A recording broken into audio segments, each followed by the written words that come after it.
Jays on Sportsnet. Brought to you by the 2014 Honda Civic, Canada's best-selling car 16 years in a row, and the official vehicle of the Toronto Blue Jays.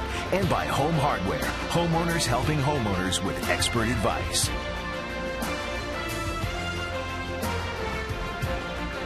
Welcome to Milwaukee, and when you think about Milwaukee, you think about Lake Michigan, and you think about brats. It's the best tailgating ballpark in all of North America, and it's Miller Park, and the Blue Jays are here for a 2-game series. This is on the side of Old County Stadium. They built a beautiful ballpark. This park opened up on April 6th of 2001 when they played the Cincinnati Reds, and it is a beautiful ballpark, and it's wide open today. We're pleased to be joined in the booth tonight by Joe Siddle, who's filling in for Pat Tabler. Joe, this is a pretty impressive ballpark. Well, it sure is. A lot of memories here in Milwaukee, some great baseball for many years, and I think Buck Martinez was part of some of that. But what a beautiful ballpark. This is special. They did it right, and I see a lot of Blue Jays-clad people in the stands. Absolutely, and of course the Blue Jays are on a tough road trip. They are 1-5 on this road trip so far. They'll wrap it up with 2 games here in Milwaukee. When you look at the AL wildcard standings, the Athletics are in the wildcard spot and slipped out of first place. Then the Tigers and the Mariners are tied for that second wildcard spot. The Yankees are 3 out, and the Blue Jays 3.5 out. So the Blue Jays need to get some momentum turned in their favor. They are just 3 games over 500 now, and they are wrapping up this road trip with you here in Milwaukee.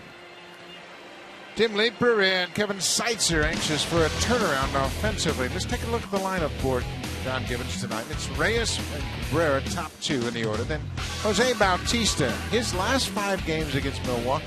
He only has 5 hits in 18 at-bats, but all 5 hits have been home runs. And right behind him, he's got his partner back in this lineup, Edwin Encarnacion. For the season against the Brewers, he's 3 for 7. He had that walk-off home run on July 2nd that wrapped up that 2-game series sweep. Tomorrow, Rasmus, Francisco, Kawasaki, and the pitcher bats here in this National League ballpark. They're set to take on Mike Fiers. The 29-year-old right-hander is making his 3rd start and 7th appearance for the Brewers this season. 2.55 ERA and 17 starts down in AAA Nashville. But last time out for the Brewers was at Chicago. He earned the win, going 6 shutout innings, striking out 14 Chicago Cubs. Kevin Seitzer relates him to the Chris Young that we saw in Seattle not so long ago. He'll pitch up in the zone a little bit, good overhand curveball, but hitters have got to lay off the high stuff. Let's take a look at the defense behind Mike Fiers. In the outfield, it's Chris Davis. Carlos Gomez, a Gold Glover, he can really go get him in center. Ryan Braun playing right field for the first time in his big league career. Ramos Ramirez, the veteran, at third base. Segura and Weeks up the middle. The catcher, Jonathan Lucroy, is starting at first base, and Martin Maldonado is behind the plate tonight for Mike Fiers. Jonathan Lucroy making his 10th start at first base. Ron Renneke giving him a little day off from behind the plate. It allows him to get Martin Maldonado in behind the dish against the left-hander Jay Happ for the Blue Jays. Well, Lucroy is one of the best hitters in the National League, having a terrific season. He's got 40 doubles. Let's start with Miguel Cabrera for the most in the majors. Going to keep that bat in the lineup somehow. It is a beautiful night. The roof is open. Reyes is in the box, and here's the first pitch of the ball game. It's a fastball in there for a strike, and we are underway.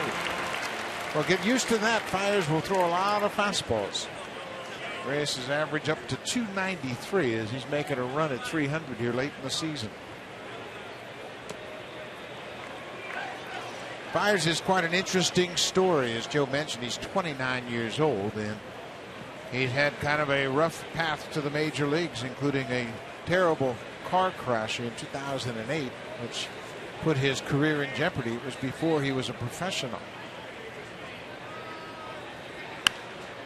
There's a fly ball that's going to reach the seats out of play. He grew up in Florida, and he was driving home and fell asleep and crashed his car. He suffered 4 back fractures. He dislocated his leg and broke his hip, and that really put his career in jeopardy. But he went to Broward County Community College, pitched, and ended up at Nova Southeastern University in Fort Lauderdale, and that's where the Brewers drafted him. There's a fastball strike. Remember, he had 14 strikeouts the last time he pitched, and he will use that fastball very aggressively. Well, he has a very deceptive delivery. Comes right out over the top. His curveball is a 12-6. It's going to come straight down, but it's very sharp. It'll hover around the top of the zone before it dives down. It gets great depth on the curveball, but it's that fastball that entices hitters to swing at the ball high in the zone. We talked about Chris Young in Seattle. We saw him do it all night, and he was able to tame Blue Jays hitters. They were not able to lay off it. Melky Cabrera. He takes that first pitch down off the plate. Cabrera's had a great season. 316 average for Melky.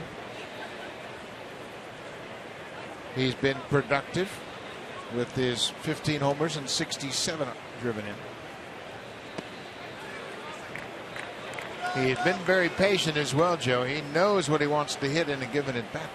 Talked to Melky today about since the All-Star break, and he's swinging the bat very well. He's been swinging the bat well all season, but he says, it just seems like I'm swinging at better pitches, being a little more selective. When a good hitter does that, they're going to find even greater success. And he's confident he can take a strike or two. Those he only needs one to hit. Good hitters are not afraid to fall behind in the count. They'll make the pitcher work, and the more pitches you see in an at-bat, more likely you'll get something to hit. There's a ball driven to left field. Chris Davis was shaded in that direction and makes the catch. 2 down. So Fiers is filling in for Kyle Loesch. Loesch is the regular starter. He sprained his ankle, and Loesch will pitch next time in the rotation. He was scheduled to pitch tonight. I spoke to him, and he said he was about ready to pitch. Ron Renicky knows he's pretty deep in starting pitching right now. He's also scheduled to get Matt Garza back soon. What a nice problem to have for Ron Renicky. Jose Bautista takes that fastball off the plate outside. Bautista, 291 for the season.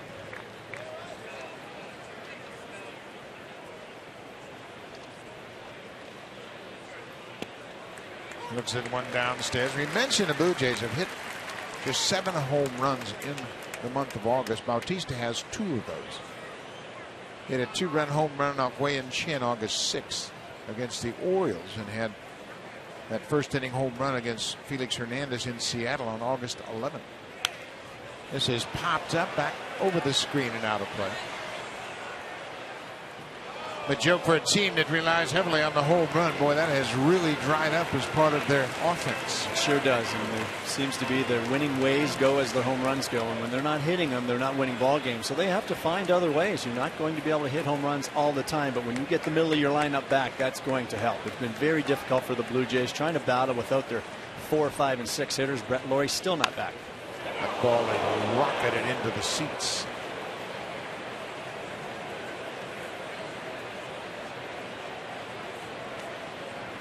See the delivery of Mike Fiers. He provides that deception. That front arm that goes really high up, so the throwing arm really trails, and the batter picks up the ball out of his hand very late. Very deceptive, and anytime pitchers can provide that deception, and Fiers does that. He's only going to be around 89, 90, might touch 91 miles per hour, but when he can show that deception in his delivery, very difficult for hitters to pick up the ball.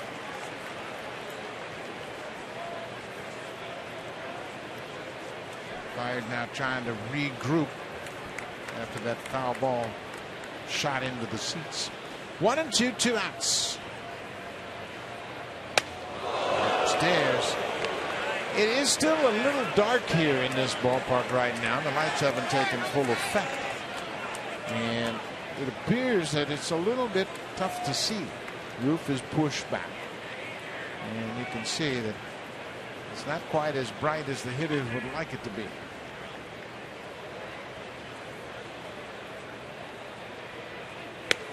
Off the plate. When Bautista takes those borderline pitches, that's when he's about ready to go off again. He's pretty good. He has a very good knowledge of the strike zone, and we've seen him at his best taking the walks. We especially saw it when Edwin was struggling way early in the season, but then even when he was hurt, when he has that eye for the strike zone, he makes pitchers come in there, and that's when he does his damage. Here's the 3-2. He missed with the changeup. Bautista will take another walk. A 2-out walk here in the first. For Bautista, that's his 83rd walk of this season. He's second in the American League. Carlos Santana of the Indians. He leads in on-base percentage. He's the only batter in the American League to have a on-base average over 400. Edwin Encarnacion hit his first home run since coming back off the disabled list on Sunday. A 2-run home run in the 5th in Chicago.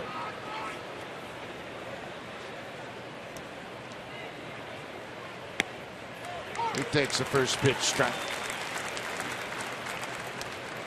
The only Blue Jay hitter that has faced fires in the past is Deano Navarro, having spent his time in the National League.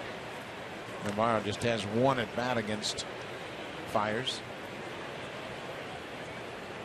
He'll be next if Encarnacion can keep it going.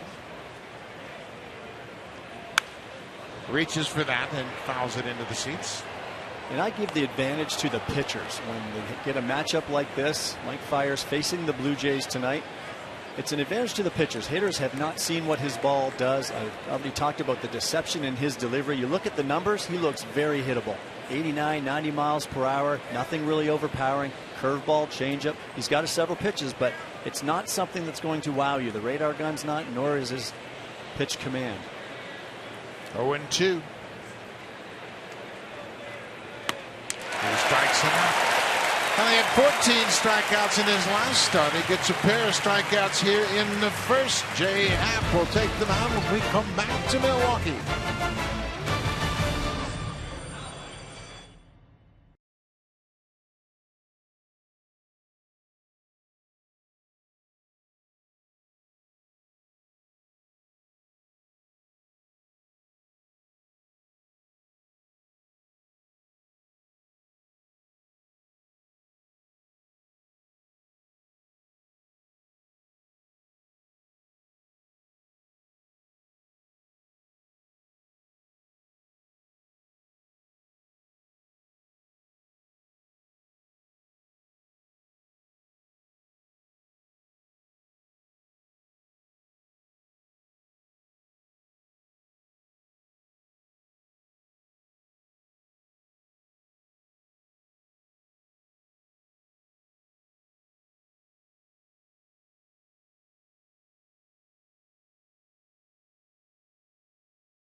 Ron Renicky on the right. He's in his 4th season as manager of the Brewers. And let's take a look at his lineup now.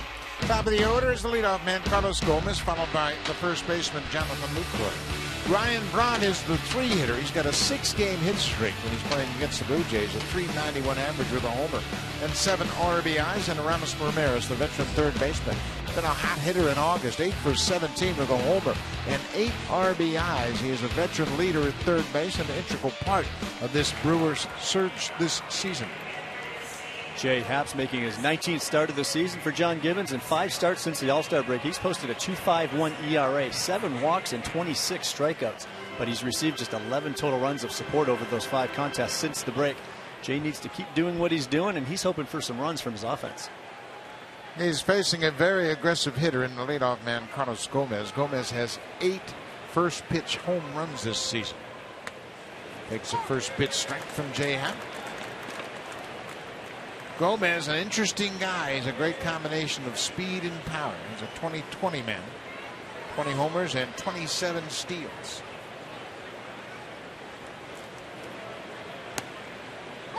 Strike 2. Joe, why has Happ been so effective with his fastball lately? Jay Happ, much like we just talked about Mike Fiers, he's got a deceptive delivery as well. Jay Happ may show 93 on the radar gun, but that's looking more like 95 and 96 to hitters. That curveball is fouled into the seats. Then he mixes in that curveball, and his curveball and his changeup are very big pitches for him, but Jay is at his best when he throws more fastballs. Early in the season, when he's had his inconsistencies, I think he got into throwing too many off-speed pitches. Pitch count was getting up there, and he wasn't getting deep into ball games. This is his 10th career start against the Brewers. Happ began his career with the Philadelphia Phillies and then spent time in Houston, so he is familiar with this Brewer lineup. Gomez 4 for 16 against Happ. That's a .250 average.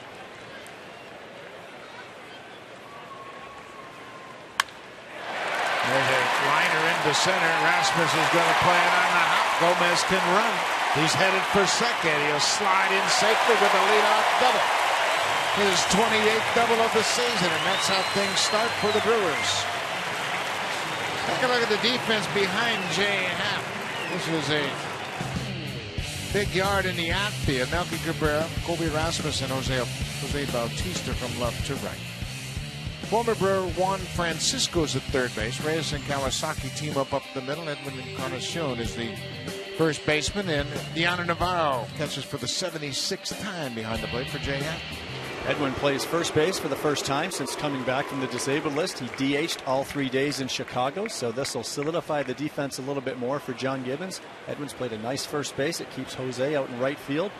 Keeps things more so where they want them defensively. Thing to remind you is that we're in a National League ballpark, so the pitchers hit, and that has forced the Blue Jays to play without their DH. And with that, Lind is on the pine tonight. Jonathan Lucroy batting .303 for the season. Breaking ball misses inside. Lucroy is a terrific handler of the bat. He will think right side of the infield first and foremost now, trying to at least move the runner from second to third. But he's a consistent hitter. Exactly what you want out of your two-hitter, too, especially when you have the guys he has behind him in Ryan Braun and Aramis Ramirez. He's handled the bat very well. Looked like Diana Navarro may have gotten crossed up right there by Jay Happ. You could tell by Navarro reaching up for that pitch as the curveball broke down towards the ground. Ryan Braun is on deck. Navarro with a quick trip to the mound to sort things out with the signs.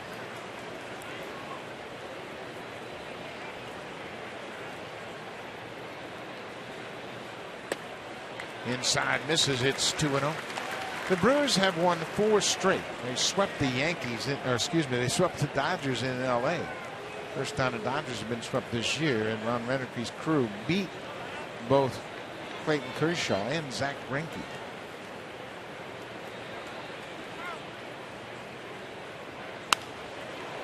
Foul back. Lucroy, as we mentioned, a 300 hitter and a clutch hitter, and he's a tough out. He covers a lot of pitches. He's hitting in a nice spot in the lineup. When you're hitting in front of Ryan Braun, you're going to get a lot of fastballs, and that's what Lucroy has. But not only does he get fastballs, he's been doing damage, hitting .323, seeing a large percentage of fastballs, but that's the kind of guy you want in that 2-hole in front of Ryan Braun. 2 balls and a strike. There's a good fastball, catches the inside corner. Happ tried to elevate the fastball against Carlos Gomez, did not get it up high enough, and that's why he lined that ball in the left center field. Now, he likes to run. We talked about that. Jay Happ had better pay attention to him right here, and Jose Reyes is sneaking in behind him, but he will steal third base. Better give him another look here. 2-2 pitch, not running. There's a drive to the alley in right center, slicing away from Rasmus. He dives and can't make the catch. Gomez is being waved around third. The throw will go to second, and the Brewers take a 1-0 lead. Back-to-back doubles in the first.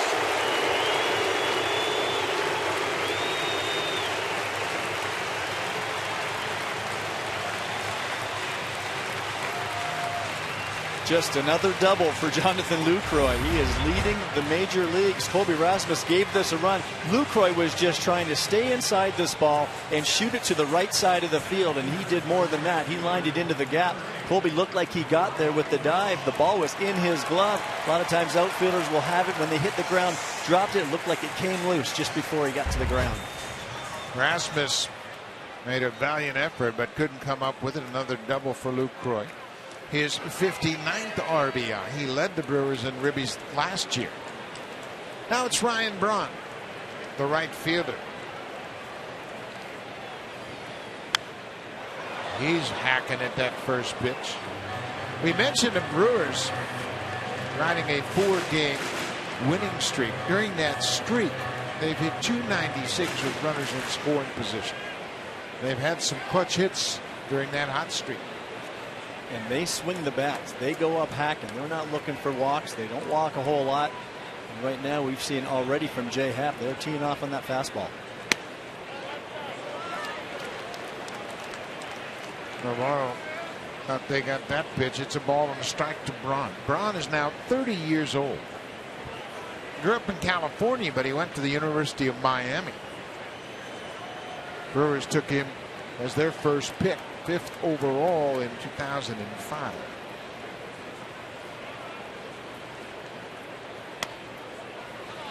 And they're doing a good job of laying off that inside pitch. That's the pitch that has been so effective for him. And when they're playing winning baseball, when a team plays good baseball like the Brewers are playing right now, they're doing all the little things. Jonathan Lucroy trying to move that runner over. What did he do? He doubled while trying to get the runner over.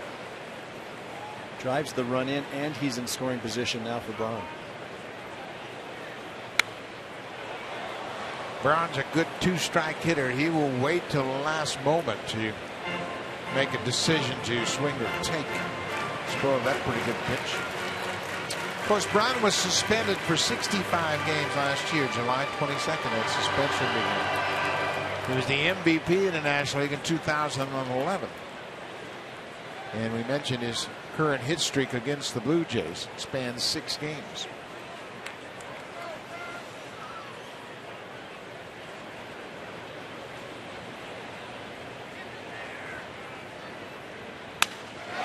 There's a ball in the gap, and Melky Cabrera is going to cut it off. He makes a nice running catch. Braun hit it toward the end of the bat, and it hung up for Cabrera to run under it. That's the first out of the inning.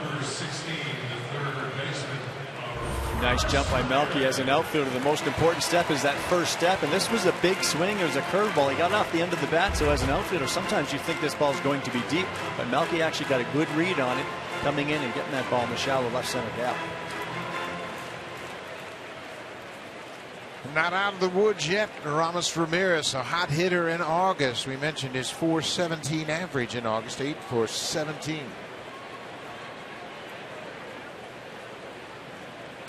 He goes after the first pitch and drills it deep to center. Rasmus back.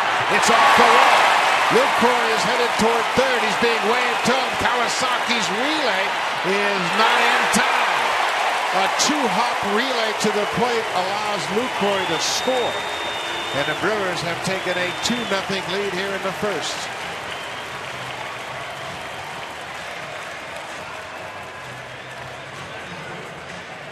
Well, Ramos Ramirez got a good hold of this ball. Colby did everything right. He played this ball off the wall. Lucroy had to hold up at second base in case Rasmus made this catch. So he got a very poor jump. Really surprised that the runner was going to be waved home. He should have been dead. Kawasaki got the ball, but he hesitated. That's where your teammates need to be yelling 4, 4, 4. And then a weak throw home. Bounced a couple times. A good strong throw there. Lucroy's out at the plate. He sure is. He had to hold up because there was a chance Rasmus was going to catch it. So Chris Davis, the left fielder. This is a potent lineup. Take a look at the relay from center field. Lucroy is watching the ball, and he's watching Rasmus. Looks like he may have a shot, but he realizes it's going to go off the wall. He wasn't expecting to score. He's waved home. There's a hesitation there by Kawasaki. His back is to home plate. It's up to his other teammates to be yelling 4, 4, 4 so he can turn his body as he's catching the ball, fire that ball home. Ball and strike to the Brewers left fielder. Milwaukee with 3 doubles in the first, all going to center. Staying in a big part of the diamond. Chris Davis. He has 20 home runs. Davis played at Cal State Fullerton, great baseball factory out in California. Ramirez with the RBI, his 57.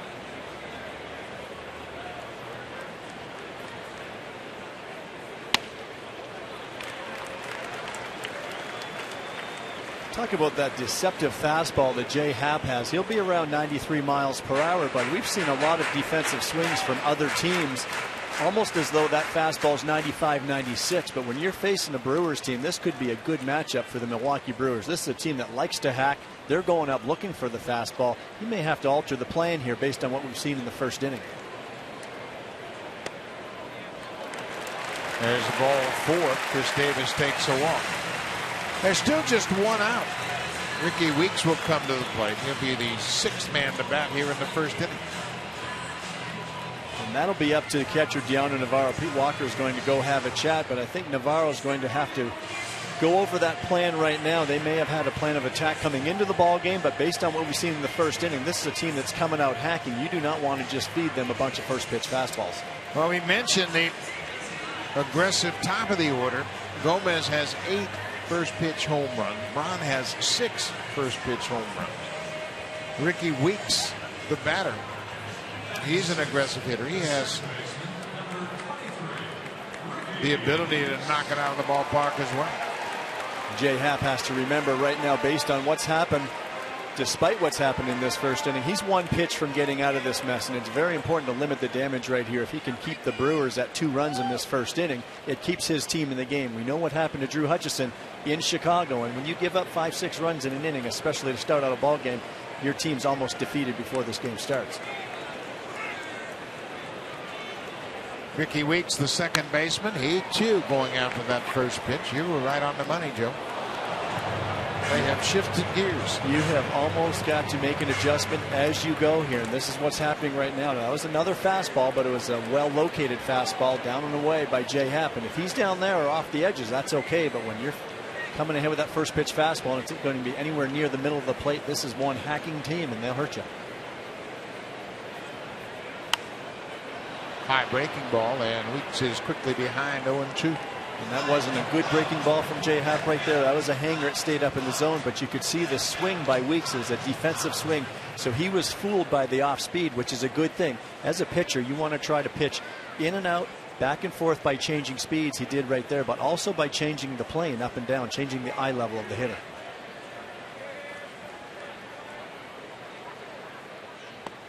Down and in. The Brewers are second in the National League in runs scored and home runs. Colorado leads the National League in runs scored. They've scored 583. Milwaukee coming into this game 539. This is a good offensive ball club. They are fourth in the National League in average. As a club, they've hit 253. Cut on and missed. Looked like a changeup, and Happ picks up his first strikeout of the night. That's the second out of the inning. Nice job by Happ right there, and by Deanna Navarro. It looks like they've had a little discussion right there. It looked like the changeup down and away in the game. Started with the fastball, went with a couple curveballs, came back with a changeup. It's a good change of pace, changing the speed and also changing the location. Catcher Martin Maldonado getting a start tonight. Maldonado starting behind the plate for just the 23rd time.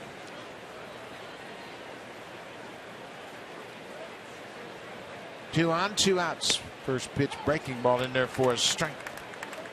Just mixing it up a little. And when you can throw that first pitch curveball for a strike, that's even better. Now he's ahead in the count, but still did not have to serve up that first pitch fastball, because a lot of these hitters look like, so far anyway, they're looking for it early in the count. They know Jay Happ throws a high percentage of fastballs. Changeup. He's ahead 0-2, so they have shuffled the deck a little bit here later in this first inning. And I'm sure that's what that meeting at the mound was all about. Pete Walker came out to have a chat. Deanna Navarro went out there, and it doesn't take a genius to realize these guys are coming out hacking. We need to make an adjustment here. It's okay if you're aggressive with the fastball and it's working, getting your outs early in the game, but when they're starting to tee off, you've got to make an adjustment on the fly. Jay Happ has thrown 6 of 7 first pitch strikes, and the Brewers have picked up on that. That's not a bad thing, but you got to make sure they're quality pitches. That's right. Most pitchers, your goal is to throw strikes, but it's not just about throwing strikes. You'll hear pitching coaches sometimes say, you got to throw more strikes. Well, you need to throw quality strikes. They need to have some movement. They have to be on the edges of the plate.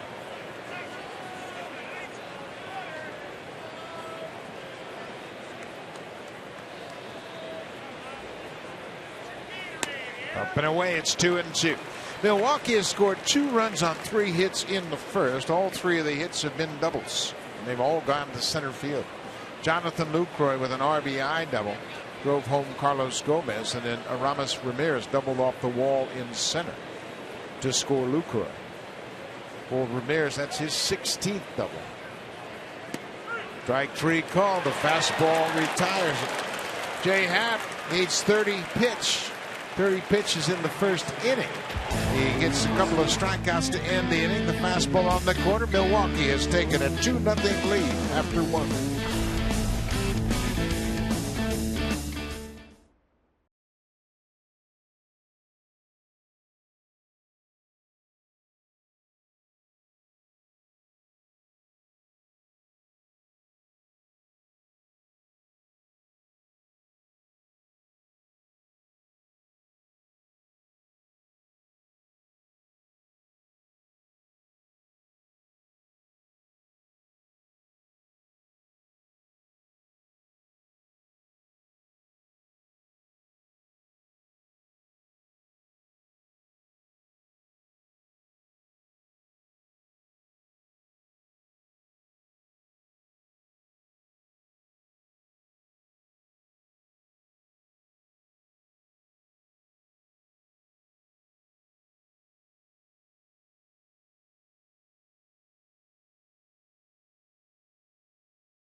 Insiders cover every angle of the Toronto Blue Jays. Breaking news, photos, videos, opinions, and tweets. A one-stop shop for everything Blue Jays. The Blue Jays Rundown only on Sportsnet.ca and Shy Davidi.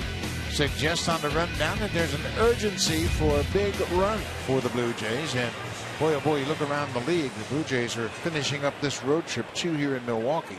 They'll return to play on Friday night against Tampa Bay. Well, the urgency is there, all right. There's fewer and fewer games remaining on that schedule, and they have dug themselves a hole. Tampa Bay is 61-63, and tonight they lead the Tigers and Max Scherzer 4-0. Wow.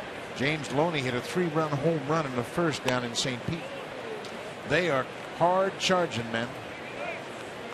But the Blue Jays can't worry about anybody but themselves and the Brewers right now. They are down 2-0. Catcher Deanna Navarro leading things off.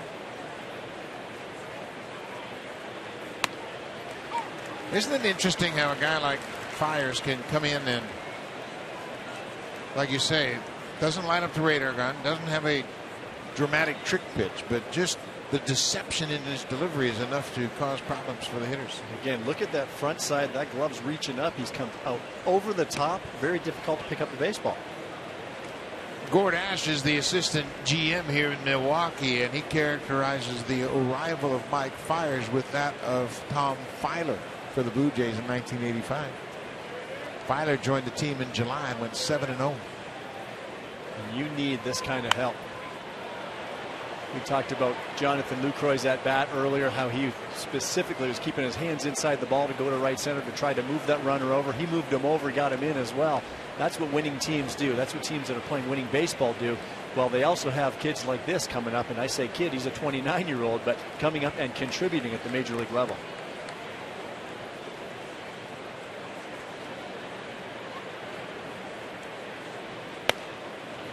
Tries to get him to chase that high fastball, and that's the pitch that worked so well for him against the Cubs. And especially if he goes up there and then came back with his curveball. I mean, we may not in this situation with a 3-2 count, but what you do is use that elevated fastball to set up that 12-6 curveball.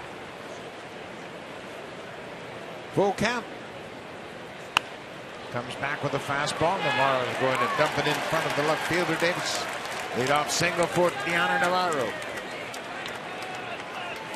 The Blue Jays are being tested late in the season here, and they need to dig down deep.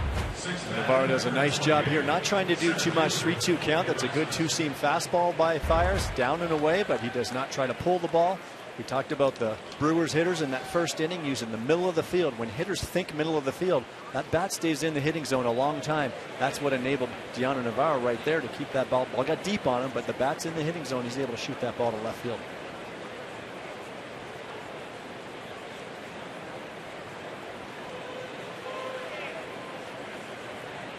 There's that slow curveball that misses upstairs.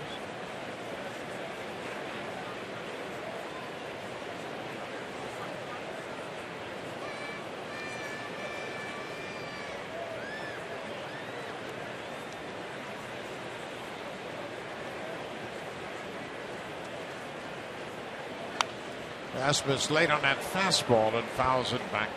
Blue Jays' top of the order has been pretty effective lately. When you look at Reyes and Melky Cabrera, Bautista, and Encarnacion, but boy, you get down in the bottom of the order, and it's been a real struggle. And that's what happens when you have injuries. The Blue Jays have been trying to battle without the middle of their lineup. Edwin was out, Lynn was out, Gloria is still out. And when you're doing that, you're inserting players that are not everyday major league players. Very difficult to ask those shoes to be filled from players that are not used to playing every day. That fastball is fouled back, and Fiers is keeping Rasmus back over the plate. He's not able to get the barrel out. We know Colby likes to pull the ball, and there's a hole over there. There's a little bit of a shift on by the Brewers, not so much as we've seen from other teams against Rasmus. Usually they load up that right side. But there's a hole with Lucroy holding the runner Navarro on at first base. They'll try to keep the ball away to try to get that ground ball. 1-2. It's a piece of it. Colby has an at-bat against Fiers. He's 0 for 1. Colby's had some success in this ballpark. You look at Rasmus' career numbers. He's got 5 home runs in 20 games in this ballpark.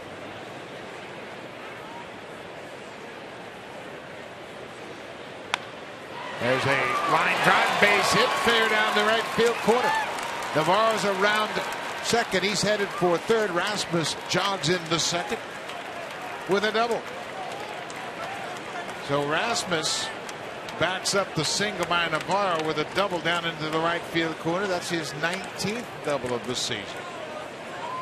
Colby likes the fastball. He teed off on this ball. Looked like Maldonado was set up trying to get out there a little bit, but that ball came right back middle in. And if you miss middle in on Colby with a fastball and it's only in that 89, 90 mile per hour range, he can get the bat head out because he likes to hit fastballs.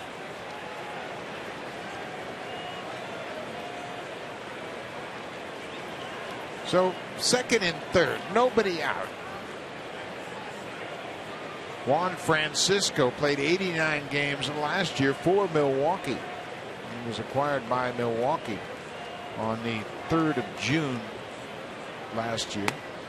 So they know him well. He had 13 home runs and 240 at-bats hitting for the Brewers. He's got 16 homers this season. That's just 2 off of his career high that he accomplished last year between Atlanta and Milwaukee. We'll see if the Brewers have the same report on Juan after playing with them as many other teams did. And we saw a lot of breaking balls to Juan Francisco lately. Well, they pounded that fastball right by him. 0-2. Maldonado set up inside and he executed the pitch. The difference, though, the fastball to Colby Rasmus tried to elevate it but didn't get it where he wanted to. And that's what happens when pitchers miss their spots. Big league hitters can do the damage, and that's what Colby did. That time, excuse me, Joe. That time he executed it perfectly against Francisco. Here's the 0-2. Going upstairs again. They're going against the book, Joe. We have not seen many teams do this to Juan Francisco. We've seen some people throw fastballs at him, but not consistently. Usually it's to set up the off-speed breaking balls. We have not seen that. Now, after this count 1-2 here on fastballs, there's a good chance that 12-6 curveball could be coming next. There it is. Good call. Couple of fastballs upstairs. This is where the strikeout is really a problem. You don't put that ball in play with nobody out and runners in scoring position. Francisco with a strikeout. That's the 3rd strikeout. Last time out, Fiers had 14. There he did it many different ways. You see that fastball again, just hovering around 90 miles per hour. 12-6 curveball. That's what he just got Francisco on. But it's that elevated fastball. Even though it's not a mid-90s fastball, it's enough to keep hitters honest. And then he can certainly drop in that curveball, just like he did to Juan right there. Fiers became just the fourth Brewer pitcher to record 14 or more strikeouts in a game. Ben Sheets has the franchise record. He struck out 18 in 2004. Fiers becomes the third Brewer pitcher to strike out 14. Munenori Kawasaki. The Brewers are giving the Blue Jays a run. You put a ball on the ground and they're going to concede a run, even though Navarro doesn't run well. But you can see up the middle. You hit it up the middle, you got a chance to score a run. Kawasaki, I think, is a very knowledgeable baseball player that will see what the defense is giving him and try to stay in the middle of the field right here, knowing just a ground ball can get a run home. Slaps this one into the seats, foul. And that's why the strikeout hurts so much. Juan Francisco, the last batter, you have second and third, nobody out. He could hit a 15 hopper to the right side of the infield. He could get an RBI by driving a run in, and he'll also move Rasmus over to third. But when you strike out and the ball's not put in play, unable to execute those. 112 strikeouts now for Francisco in 274 at bats. Ball on a strike. Brewers have a 2-0 lead. Kawasaki fouls it off. It's a foul ball. Fiers reacted as if he thought it was just a bouncing ball up the first baseline, but the umpire indicating foul ball. Then Iasonia, the home plate umpire, called it foul. Home plate umpire Dan Iasonia was not calling this right away. Clearly off the top of Munenori's foot. No acting going on there. He's still feeling that, but Iasonia did not come up with a foul sign right away, so Fiers was playing that live. So Kawasaki with 2 strikes now. He's been pretty consistent in his ability to put the bat on the ball. He's going to have to do that right now. Great opportunity for the Blue Jays to cut into that 2-run deficit. He puts the bat on the ball and stays alive. This is what he has done so well. He has had some very pesky at-bats, just been a thorn in a lot of pitchers' sides, especially when he gets 2 strikes in this situation. And again, if he can continue fouling pitches off, battling up there, hopefully enabling what he wants to do is enable himself to get a pitch that he can put in play. Again, knowing the defense and what that middle infield's doing, he's trying to get a run home at least to cut that deficit in half.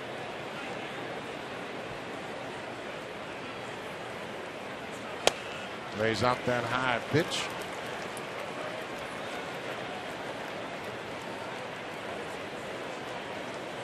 Blue Jays 1-5 on this road trip. They were swept at the hands of the Mariners out in Seattle. They won one of the 3 games against the White Sox.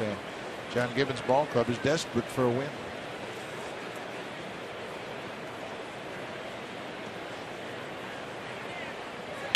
Kawasaki hits it on the ground. Navarro's breaking for home. He put the bat on the ball and cut the lead in half.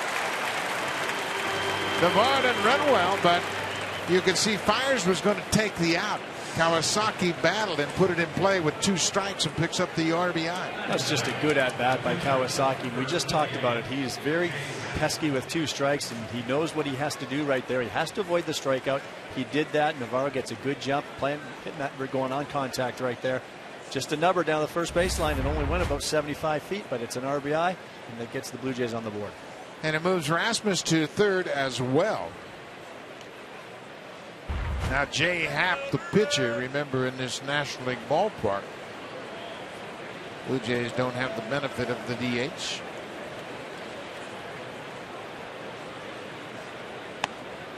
Happ is a .090 career hitter.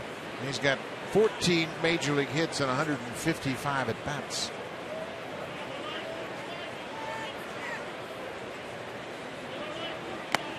Good cut. He has struck out all 3 of his at bats this season.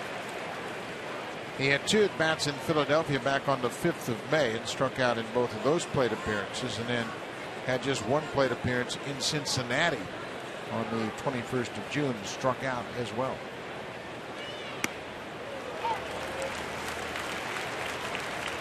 Adam Lynn normally in that DH spot, at least having to wait things out until there's a pinch hitting opportunity later on in this game. And he has been a very good pinch hitter this season. 1-2. Upstairs.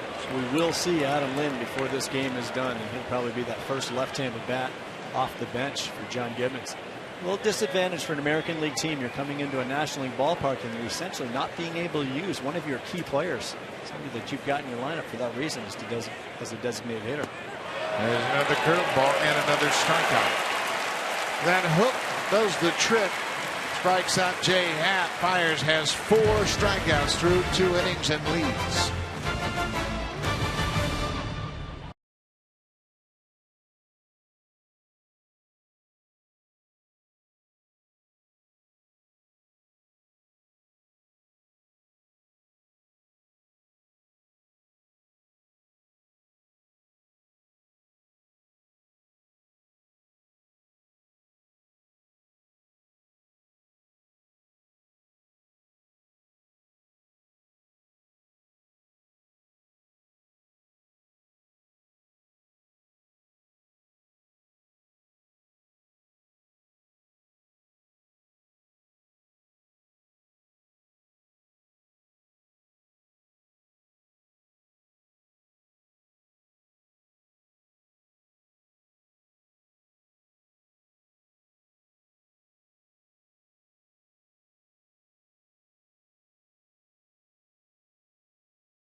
Giveaway is presented by Boston Pizza.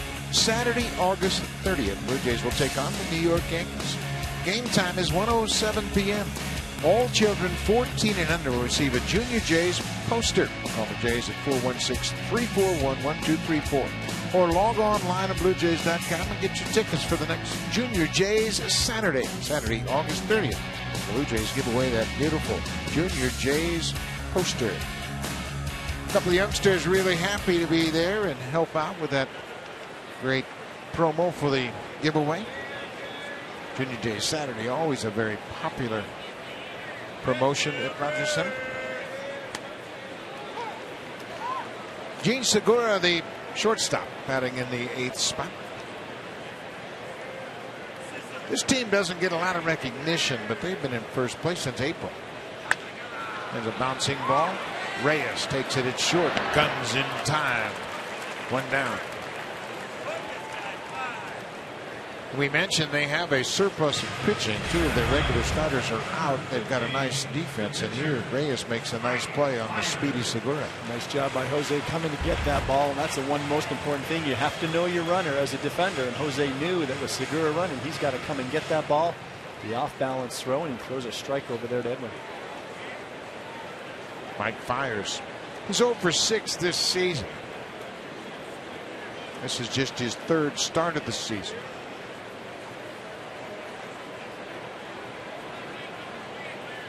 A pretty good rip right there. This National League pitcher's got a little bit of an edge. 42 at-bats in his career. Got a couple of RBIs. I always find it interesting. National League pitchers that can help themselves with the bat are really an asset. First and foremost, you can keep them in a game. Absolutely. If you're a pitcher, it keeps you in the game longer. If you're in the game, you move runners along, you can stay in the game and might be able to pick up a decision. Fiers strikes out. 2 quick outs here in the 2nd. third strikeout for Jay Happ. He had 2 strikeouts to end the first. Good fastball, no fooling around. I like the call by catcher Deano Navarro. Just get out there with the fastball. Don't try to do anything fancy. Get the at-bat over with quickly. No point in spiking up your pitch count against the pitcher. Go get him. Jay Happ threw 30 pitches in the first inning. You need to gain some of those pitches back by an efficient inning here. And the way you play catch-up is being efficient is by getting ahead with that fastball. Your fastball is your best controllable pitch. Now the problem is you're back to the top of the order now with Gomez, and we know what these hitters did in the first inning, so you're going to have to be much more careful second time around. Ground ball, foul at third. Chris Siegel, third base umpire, made a quick call. He made a very decisive call. It felt like the ball was foul as soon as Francisco gloved it. That's going to be a tough play for a third baseman had that been fair. That's a nice job by Francisco going ahead and finishing the play, because your back is to that umpire. You may hear, you may not, but you have to glove that ball like he did, going to his backhand, come up, fire that ball to first base. Let the umpire make the call afterwards. 0-2. Broken back. Kawasaki at second. Good inning for Jay Happ. 3 up, 3 down. He was able to really get through it quickly. Just 7 pitches in the second inning.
Game in Milwaukee tomorrow. It'll be the Houston Astros and the New York Yankees in primetime Wednesday night. Michael Pineda makes his second comeback start. The Yankees and the Astros on 4 channels Wednesday night starting at 7 Eastern. Scott Feldman will go to the mound for the Astros. Michael Pineda is 2-2 with a 182, and obviously he is just on the comeback trail. He threw well in his first start, Joe. Well, the Yankees need that. Boy, if you talk about being decimated by injuries, Joe Girardi does not want to hear anyone complain about injuries. His 4/5 of his rotation was taken from him. And the Yankees are hanging in there. New York, 7.5 back, half game ahead of the Toronto Blue Jays in the AL East. Jose Reyes takes his strike. It's 1-1. Show the frustration there by Jose. It was the changeup from Fiers, but it was elevated in the zone. Jose lays off it looking like a fastball, then realized since it's a changeup, that's a good pitch to tee off on, but too late by the time he decided. Well, he's done a nice job of going in and out and up and back, changing velocity. Little cutter as well. He'll run that little cutter in on the left-handers, but it's, for me, the biggest thing is changing the plane and changing speeds. That elevated fastball again is what's very difficult for hitters to lay off of. Popped up left side of the infield. Segura, the shortstop, takes charge and makes the catch. Just checking with Jamie Campbell.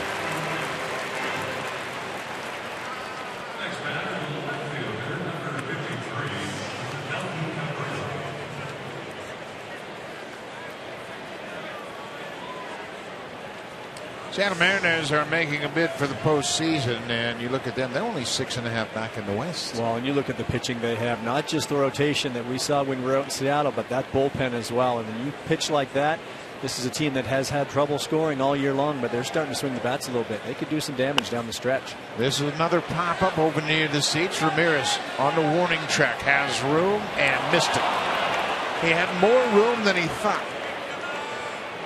He kind of alligator-armed it. He got a little bit too close. He thought he was closer to that wall than he was. He had another full stride. Well, if you're a third baseman, you want to get to that wall. If you get to the wall, you can always come back a step or two. But if you don't get there, then you tiptoe. And by him tiptoeing, he just wasn't able to get to the ball, and it just went off the edge of his glove. That's a ball Ramirez will tell you should have made a play on. Boy, it's tough to give Melky Cabrera life. Melky will hurt you. Brewers lead at 2-1. Slow curveball. It's really interesting, and we mentioned Gordash talking about the comparison with Fiers and Tom Filer. Filer came up with the Blue Jays in '85. They're really similar pitchers. Not overpowering, pitch with their head, change speeds a lot. And Filer came up and went 7-0 from July to the end of the season and really gave the Blue Jays a shot in the arm. And in watching Fiers pitch, if you were watching him at a scout camp and you would say, no, he elevates the fastball, it's around 90, this guy's going to get killed. Well, that's the beauty of scouting. You don't factor in radar gun readings. You let the hitters tell you what the pitcher's doing. Absolutely. When you watch hitters keep doing what they're doing here and chasing that belt-high fastball and just not getting to it, that has to tell you as a scout or as a coach that ball's a little deceptive and hitters are not getting a good look at it. And Melky fouled that one right off his right foot. And that's another indication of how difficult Fiers is. He found that ball right down into his shin. Kawasaki did the similar thing in his at-bat. That ball's bearing in on you. It looked like it just got him in the bottom of that shin. That has to hurt. Melky's feeling that right now. You can see that ball cutting just in. Actually, it got him on the shin bone right square. Well, I tell you what, that hurts. And now, if you're a catcher, you're calling another ball right in there right now. 2 balls and 2 strikes. We're in the third.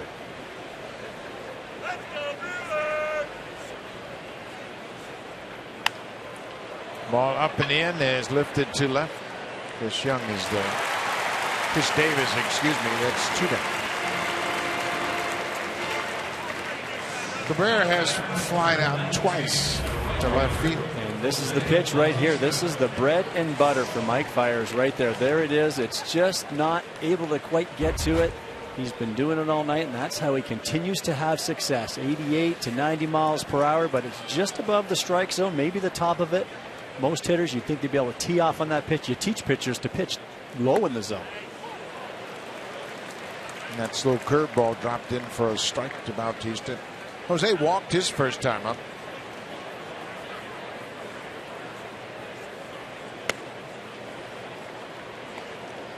When you're getting a hitter like Melky Cabrera to do that, I am thoroughly convinced that they're just not picking up the baseball out of his hand, and that's that delivery we talked about earlier that shows that deception, and it's very difficult to get a good look. Good hitters pick up the ball quickly out of a pitcher's hand. That ball is right there in that borderline area upstairs. Melky Cabrera having that shin attended to. It's so enticing because it's up by your eyes, but you can see it. So he drops that back shoulder, and then it's just kind of coming out of nowhere, almost like a pitching machine up over the top, but you can see the deception, that front side almost hiding the ball for a very long time until it comes out of there. Bautista took the tomahawk swing on that high pitch and is able to foul it out of play. And I can tell you right now, Kevin Seitzer is going to be beside himself, because I spoke to him before the game, after the game against Chris Young in Seattle, and he said our game plan is to make the ball be down in the zone. You have to lay off the high stuff. And what are we seeing? Clearly, it's easier said than done. Very difficult.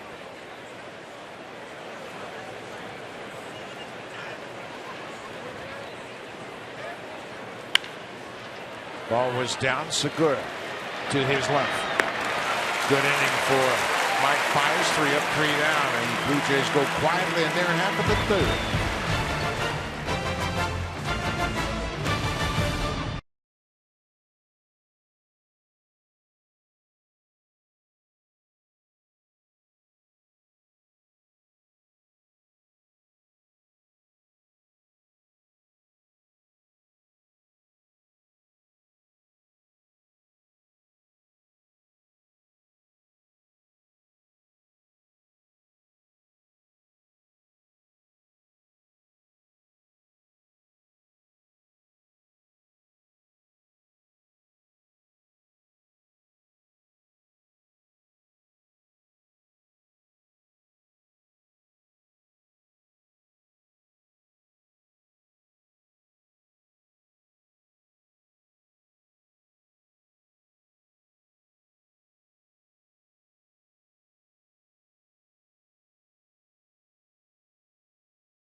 At Rogers Center in August. The Blue Jays will take on the Rays. It starts August 22nd. Weekend series, Friday night, Saturday afternoon, Sunday afternoon. Then the Red Sox are in town Monday, Tuesday, and Wednesday, a 3-game series against Boston. And finally, the New York Yankees, August 29th through the 31st. Final homestand of August, and you can get your tickets by calling the Blue Jays at 416-341-1234 or log online at bluejays.com. American League East rivals are at Rogers Center to wrap up the month of August.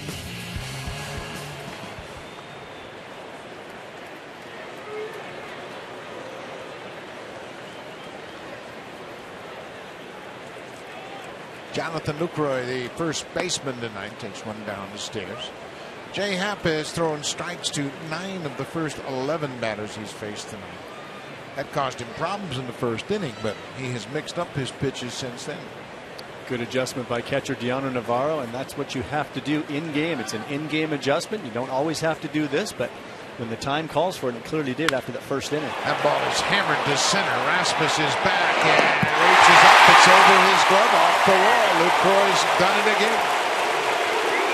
And you can hear the crowd responding. Jonathan Lucroy leads the majors. He's hit 2 doubles tonight. He's got 42 for the season. This guy is a doubles hitting machine. Again, you see where the pitch is, though, from Happ. It splits the plate in the middle, just missed his location. You have to be on that inner third or outer third at least against a good hitter like Lucroy. You cannot just leave that ball in the middle of the plate.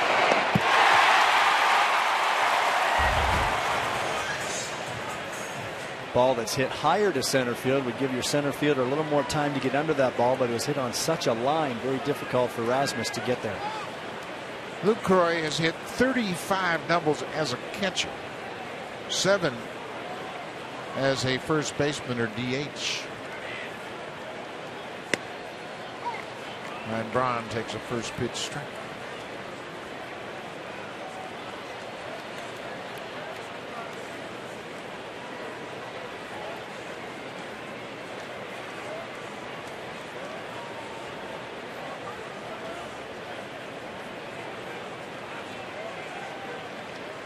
Ryan Braun lined out to left field, and he's behind 0-2. Jonathan Lucroy just seems to keep getting better each year. He is really coming into his own. Getting that first All-Star nod this year due to the injury to Yadier Molina, but well deserved. There have only been 2 Brewers that have amassed 50 doubles in a season. Lucroy, of course, would be the 3rd. Lucroy is on pace for 52 doubles. Lyle Overbay, who is on the Brewers team, formerly with the Blue Jays. He had 53 in 2004, and Ramos Ramirez had 50 in 2012.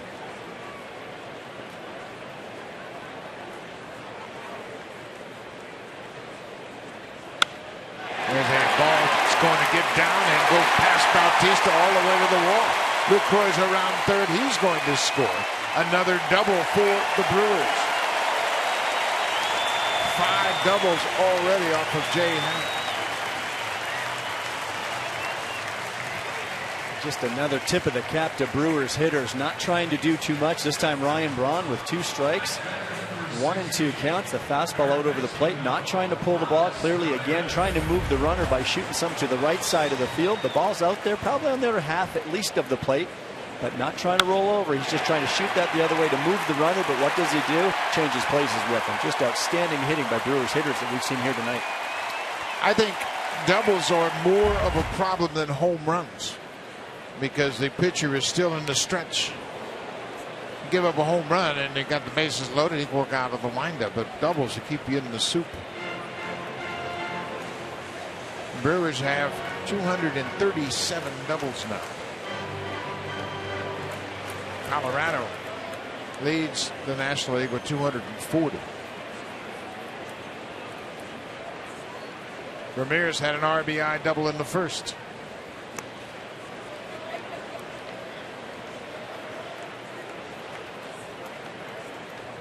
It's been a rough month for John Gibbons and the Blue Jays. 4-11 coming into this game.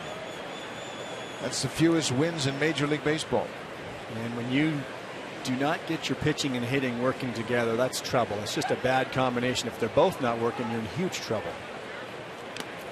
Fouled off the glove of the catcher. Blue Jays have pitched okay on occasion, but haven't scored runs, and they score some runs. They hit a little bit, but the pitching's not there, and they just have not been able to get those two together. The Blue Jays 4-11 in August. Texas is 5-11. Colorado and Arizona also 5-11.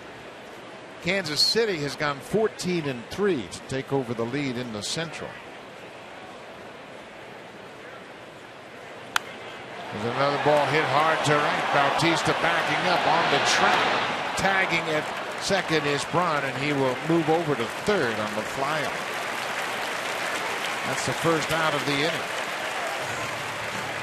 Good fundamental baseball again. What an at-bat. Plate appearance by Aramis Ramirez. It's a changeup. It's out over the plate. A lot of hitters, when they get an off-speed pitch in that situation, they're going to get their hands away from them, and they're going to get around that ball because they're out front. Not him. He's letting that ball travel, let it get deep. He knows he just wants to drive it to the right side. Fortunately for Ramirez, he drives it deep enough to get his runner over to third base. And you can see how his team acknowledged the good at bat. I mean, it's easy to see how the little things help when you're winning. High fives all around. When you're playing winning baseball, you're doing things just like that, and they're very appreciated in that dugout. That pushes the infield in. There on the edge of the grass. Braun's at third, 1 out. Chris Davis, the left fielder.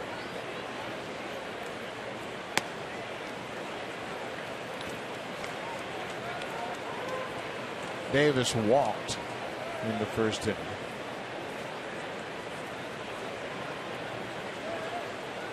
This team has good balance in power. Breaking ball missed outside. Davis has 20 home runs. Carlos Gomez, the leadoff batter, has 20 home runs. They will sprinkle power up and down the order. Infield in here. Happ's got to get a fastball in on his hands, not let him extend those arms. And he does just that. That's a real good pitch right there. Now I would just double up back in there. You've got to try to get in there. You're going to try to jam him right here. You can say he may be looking in there, but if you try to go in there, and if you're going to miss, you want to miss in off the plate. Worst case is you put him on and you still have a double play in order. It's not what you want to do, but you cannot miss out over the plate here. That's going to score a run. Rasmus makes the catch. Braun tags at third. Another good at bat. This time it's Chris Davis picking up the sac fly. And I think it's just doing a hitter a favor. Number one, by going off speed, but then by putting that ball out over the plate, making his job easier.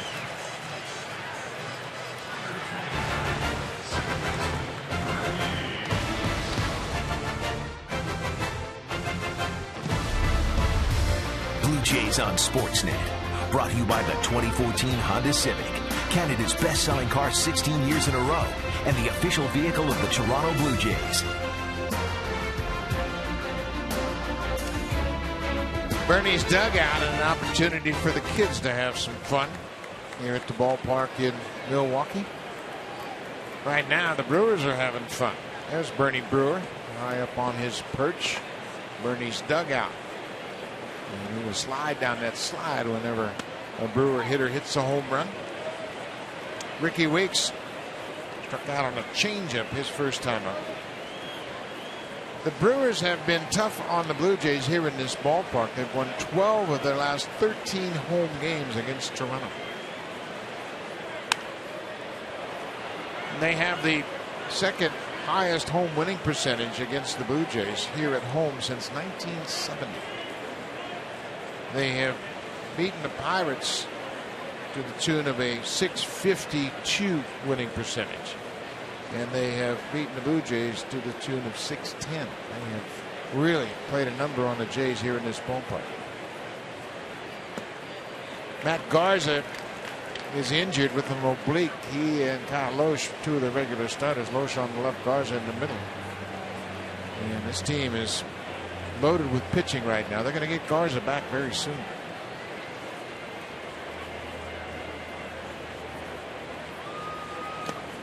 Full count to Ricky Weeks. That's what winning teams do. You get a couple guys go down. You get guys like Jimmy Nelson and Mike Fiers, the guy throwing tonight, coming in and doing a very commendable job.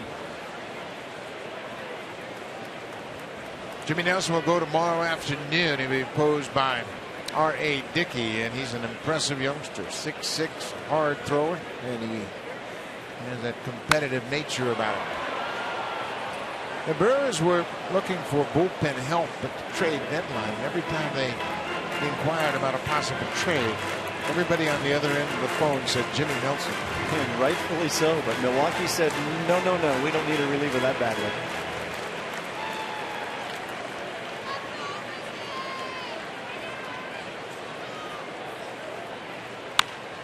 Bouncing ball. Handcuffs Reyes. Boy, that second bounce really ate him up. Looked like it had top spin and might have caught him on his throwing hand.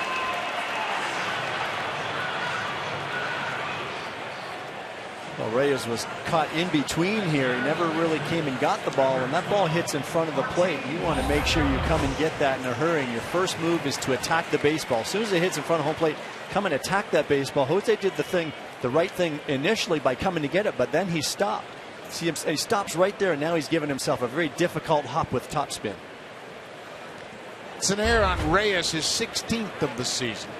And that puts Weeks at first. Catcher Martin Maldonado. And with the speed of Weeks, you can't sit back. Sometimes you've got time to take a step back to get that good hop. There's no way you have time with Ricky Weeks running. So Jose did the right thing by coming to get it, but he should have just kept on coming and tried to get that hop before it hit the ground again.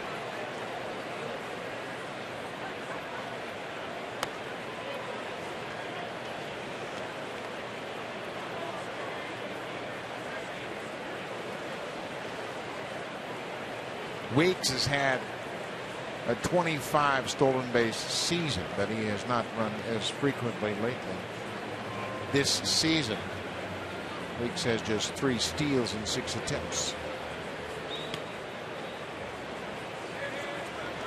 2 balls and no strikes to the catcher. That's that pitch just at the bottom of the zone. You want to try to get that call. If you're the catcher, Navarro, right there, you want to reach out and catch that ball and hold it there. Give that home plate umpire, Dan Iasanya, a good look. When you have that pitch, take your glove down and out of the zone. Got no chance to get that call.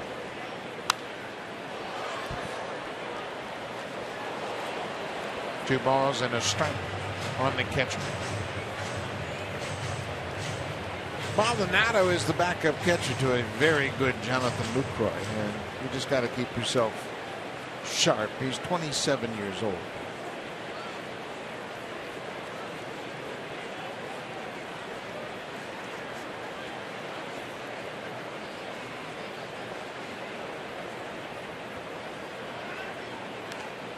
It's a nice compliment to Lucroy behind the plate, starting against left-handed pitchers. He'll Leclerc at first base once in a while and give Maldonado an opportunity against the left-hander Happ tonight. Got to play your backup players. That's another thing I really like about what Ron Renicky is doing with him, is you still want to get them in there, get them their at-bats, keep them sharp.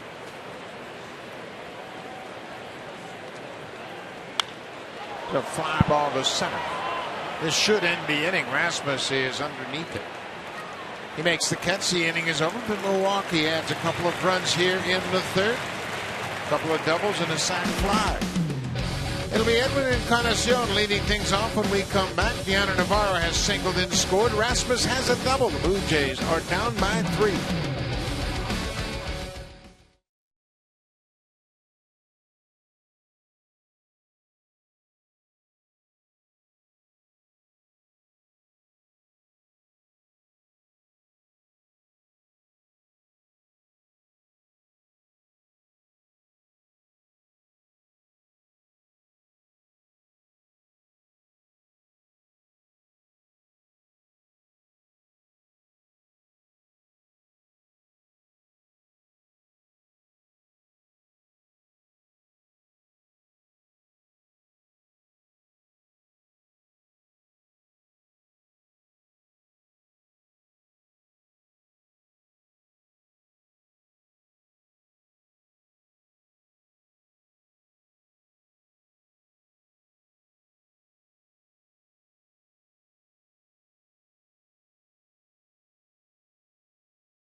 After every game on Blue Jays Talk with Mike Wilner. Extensive debate on the whole story.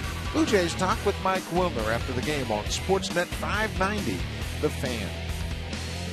That's Blue Jay fans all around when the Blue Jays travel, and it's the same here in Milwaukee.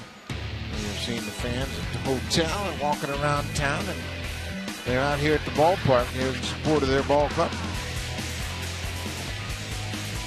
27 hours from Nova Scotia, and we're glad you're here. And Pat's not here, but we enjoy their thought. So your Grams could see you on TV cheering, and I'm sure he is there, very proud of you being here in Milwaukee. That's a long drive. You know, the Blue Jays play in Toronto. It's a lot closer. Yeah, Boston's not that far from Nova Scotia. Blue Jays will be there next month. Edwin Encarnacion picks it up and away.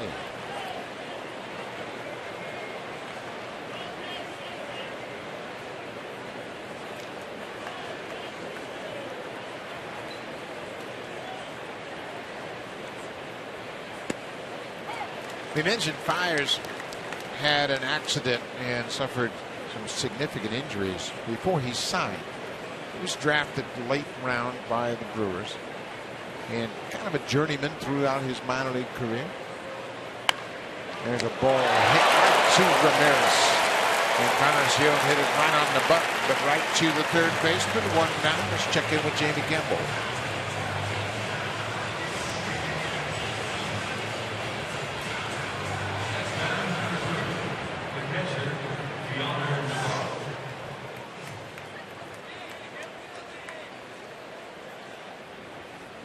Thank you, Jamie. And take a look at this play by Ramirez at third. Well, the good news is a real hard hit ball by Edwin right there, but Ramirez, an easy play just to his right. Good to see Edwin right on the ball, getting his timing back in a hurry in his return from the DL. Not much you can do once that ball leaves your bat. You put a good swing on it, the timing was there, squared it up, and let the defense work. You can't control that baseball once it's gone.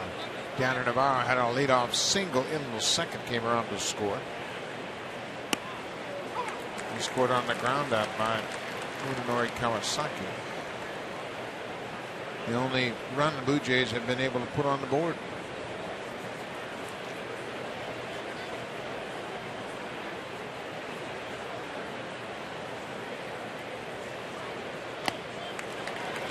Swings and misses that fastball. Maldonado does a nice job. It's important for a catcher to reel pitches in. He set up a way here. The ball's thrown on the inner part of the plate, but because of the way he receives that ball, he gives Dan Iasanya a good look back there. He still gets the call. If he catches that ball and his glove goes out of the zone, you don't get that call.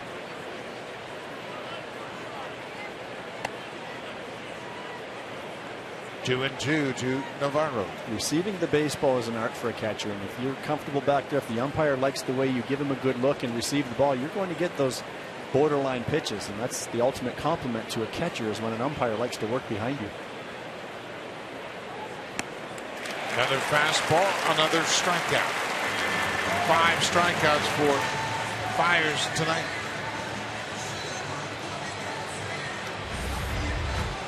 It's just 89 miles per hour right there on the mid to outer half of the plate, but I'm sure DeHonor is just thinking, how did I miss that pitch right there? And that's what Fiers will do to hitters. They'll go back to the dugout right now, and I'm sure DeHonor may even go look. They can go look at their at-bats on the video, and you got to wonder how you did not make contact with that pitch right there. Now, how many times have you heard guys come back to the bench and said, this guy's got nothing? This guy's terrible. There's a little roller to third. Ramirez just in time to get Rasmus. 3 up, 3 down. The Blue Jays go quietly. Fiers is zeroed in now.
Tuesday night. And John, your team leans so heavily on the home run. This month you've hit just 7. What do you see from your hitters that has kept them from hitting the long ball lately? Well, a lot of it is the lineup we've been running out the last few weeks. You know, of course we got Eddie Encarnacion back now, and Lynn, and they're a big part of that. So I mean, it's a different look now. But I mean, no doubt home runs are a big part of it. But we still got to get the guys on base to, before we hit those things anyway. But we're not off to a good start tonight. You know, they're hitting half around pretty good. You know, they got a great approach, using the middle of the field, the opposite field, and even the outs are loud. So yeah, hopefully he settles in here, because we need to make a move quick. Gib, what do you do against a guy like Mike Fiers tonight? We're making comments up here that hitters are probably going back to the dugout, wondering how they've missed an 89-mile-per-hour fastball. Well, he's got one of those fastballs that plays better than that. He's got some deception. The arms and legs flying at you, and then it's just one of those rare things that guys, you're crazy. You look at that radar gun because it doesn't tell the whole story. John, thanks for your time. Okay, guys. That's John Gibbons, as one friend, as he gives us his take on what's gone on down in the field. And he's right. So you can't look at the radar gun when you try to evaluate Fiers. That's exactly right. Gene Segura flies out to right field, first out. And here is Mike Fiers, the pitcher. He struck out in his only at bat tonight.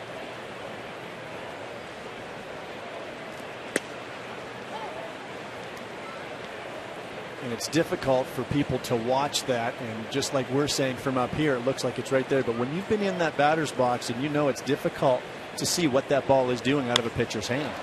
This is trouble. Bautista coming hard. It's going to drop in front of him. Mike Fiers is hot. That's his first hit of the season. Garth Ordge, the first base coach, This pitch is down and away. You know, when you look at the swing by Mike Fiers, here's a pitcher, but it looks like he's adopted the same game plan as the hitters that are hitting in front of him. You don't expect hitters to get a lot of hits, but the approach was there. It wasn't a pretty swing, but he's not up there getting his hands out away from him, pulling balls and chopping them in the ground. At least he's trying to create a good swing path right there. Did he get a little lucky? Absolutely, but it was also the result of a decent little swing path. That's just his 4th big league hit. Turns the lineup over. That's what we were talking about. Pitchers that can handle the bat will help themselves. They turn the lineup over. They pitch deeper into the game.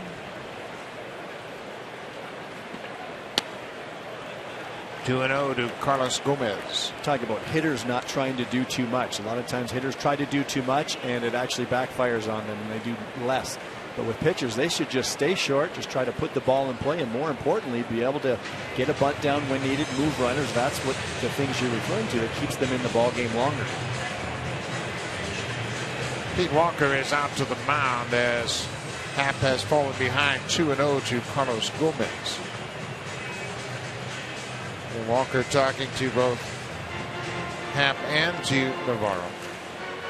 Blue Jays bullpen is up and working, and it's Dustin McGowan first up tonight. Have to be very frustrating for Pete Walker, pitching coach, after last game in Chicago. Drew Hutchison running into all kinds of trouble in that first inning. Just could not make that one pitch to get out of that inning to avoid the big inning by the White Sox. You know, when teams score 5 or 6 innings in an inning, most times they're going to win that ball game. The Blue Jays tried to come back, just couldn't come all the way back. Now 3-0 to Gomez.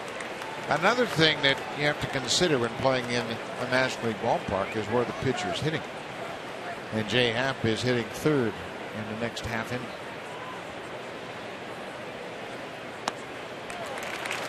Gomez walks. This is where managing your bullpen really becomes crucial. Ideally, you'd want Happ to get through this inning so you wouldn't have to bring a pitcher in. If you bring a pitcher in now, you're going to have to pinch hit for him. So you need a strikeout, you need a double play, you need something to end this inning. I'm sure that was part of the message from Pete Walker. Try to limit the damage here, get out of this mess somehow. Also nodding to his catcher, Deandre Navarro, because the catcher's going to help Jay through this inning.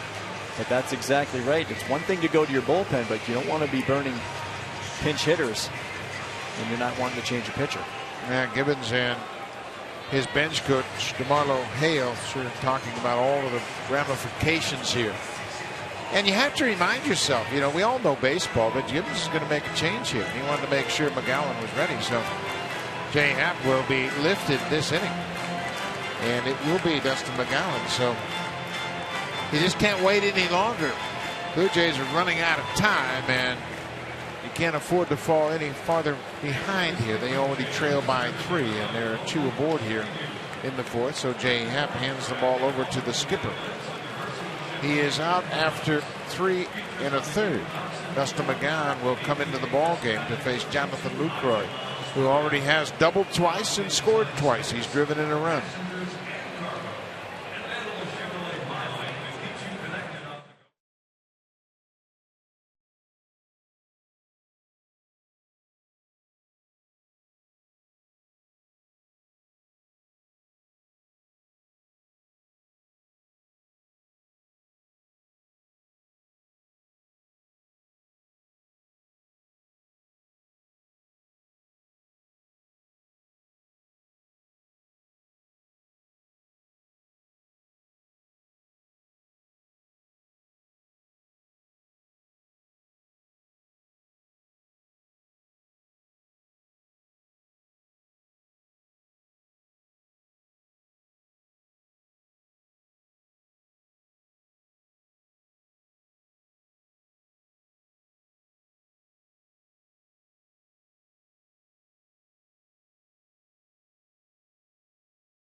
Here tonight, he lasts just 3 1/3. He gives up 6 hits, but 5 doubles, including 2 doubles by Jonathan Lucroy.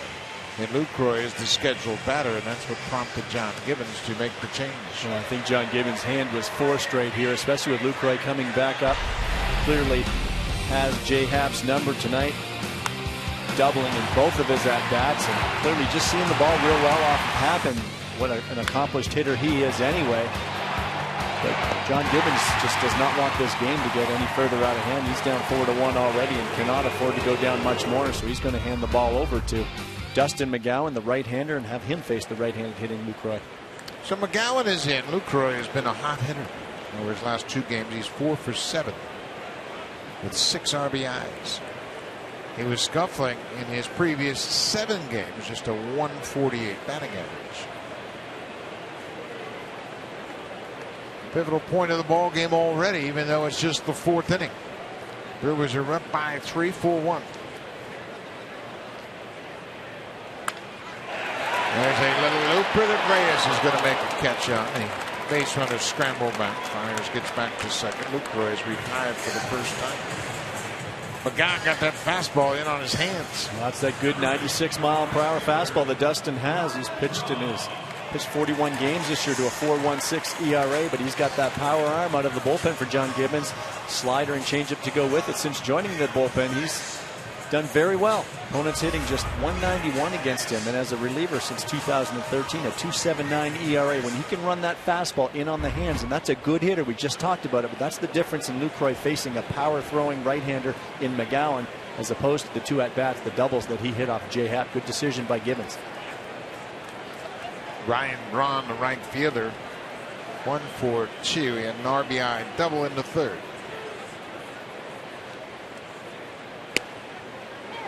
McGowan jumps ahead.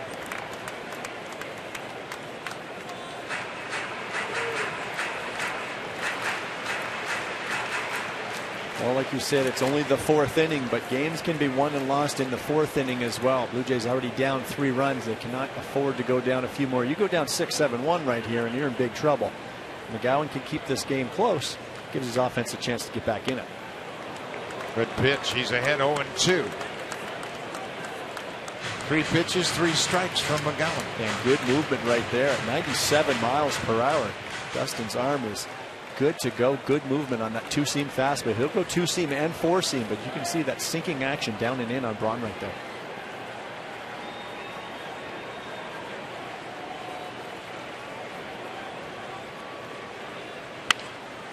Broken bat, little dribbler, and Reyes goes to second in time to end the inning. What a job by McGowan. He's able to get out of the inning. We'll head to the 5th. The Brewers have a 4-1 lead. Now it's time for a Blue Jays Central update. Here's Jamie Campbell and Kevin Barker.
They were winning. They won the first game against Houston in the 4-game series. Then they lost 3 straight. Then on this road trip, they lost 3 in a row in Seattle and lost 2 of 3 against the White Sox. Now they're behind here in Milwaukee. But you look at the problems. The last 9 road games, they're 1-8. They've hit just .231. They've scored only 2.7 runs per game, and they've been outscored by 33 runs. And everything has gone against the Blue Jays on their last 9 road games. It does not matter who you're playing. If you're not pitching well and not hitting well, that is a bad combination. You can usually get away with it. If you're pitching well but not hitting, you might be able to sneak out some games. If you're not pitching well but you're scoring lots of runs, you might be able to sneak out some games. But when they both go south, you're in big trouble.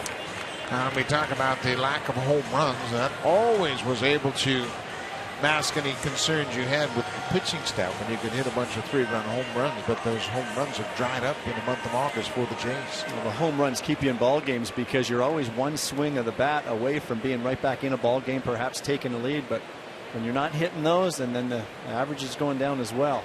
It's a dried up offense, and the pitching has not been great either. Blue Jays have had 7 one-homer games in the month of August. They haven't had a multi-home run game in the month. Francisco goes after the first pitch, and it's a high fly ball into center. Carlos Gomez is under it, and Francisco that's 10 straight retired by Mike Fiers. We had talked about Fiers in his 14 strikeouts last time out. Ben Sheets has the record of 18, and Giovanni Gallardo and Moose Haas also had 14 strikeout games.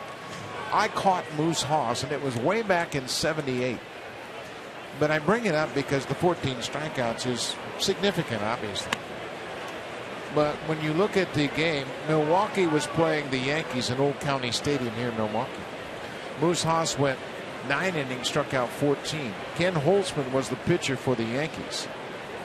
Goose Gossage pitched 3 innings. He was the reliever, and he pitched 3 innings. He was charged with the loss and a blown save. But the Yankee lineup was impressive. And remember, it was '78. That was some big names in that lineup. Year of Ron Guidry. Lucroy over near the wall, and it's out of play into the seats.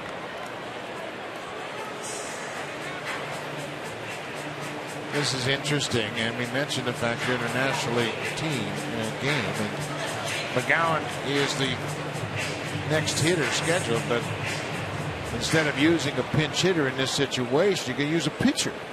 Well, so McGowan got out of the inning, but he's going to be out of the game. Todd Redmond is starting to warm up. Very interesting, to say the least. I guess if there's 2 outs and nobody on, you're just going to burn a player, but they don't want to burn an Adam Lind if there's 2 outs and nobody on base. Right. Now you save Lind. You got Reimold, who's a right-handed bat. I guess it all depends on what happens with Kawasaki. If Kawasaki gets on, maybe they use Reimold or Lind, a threat to hit a home run. But if nobody's on, you might go with Hutchison. Yeah, I think for sure if Kawasaki gets aboard here, you're probably going to see a different hitter in that on-deck circle. But Hutchison's there. If there's 2 outs and nobody on, you don't want to burn an Adam Lind or one of your big bats, because it is still early enough in the game in the 5th inning that there's going to be other pinch hit opportunities now that the Blue Jays are already into their bullpen. Hutchison has 2 hits this year in 3 at bats. He got 2 hits in Philadelphia in his start. And he was an infielder in high school. He was a very good athlete. We saw his left-handed swing, and it's a good one. Kawasaki one-hops it to the first baseman. Lucroy beats him to the bag, and Hutchison will come to the plate. 2 down, nobody on. So instead of burning one of your position players, you save it for a better situation. You use Hutchison here, who will bat for McGowan. McGowan's probably saying, I could go up there, Skip. Be an AB. But you have a left-handed hitter in Hutchison who has probably a little bit better chance than Dustin. McGowan did his job. He closed out the inning and stranded a couple of inherited base runners. How about that? You send a pitcher up to the plate and they throw him a first pitch curveball. Come on. So they must be thinking Hutchison is this unreal hitter that he just bought himself a breaking ball first pitch. He'd be looking for the fastball now. Took a hack at it and found that out of play. I mean, really, Joe, think about that. Look at Burley get a little smile on his face, thinking that's pretty cool. Up 3 runs, and they're pinch hitting with 2 outs and nobody on with a pitcher, and you're going to throw first pitch breaking ball. Unbelievable.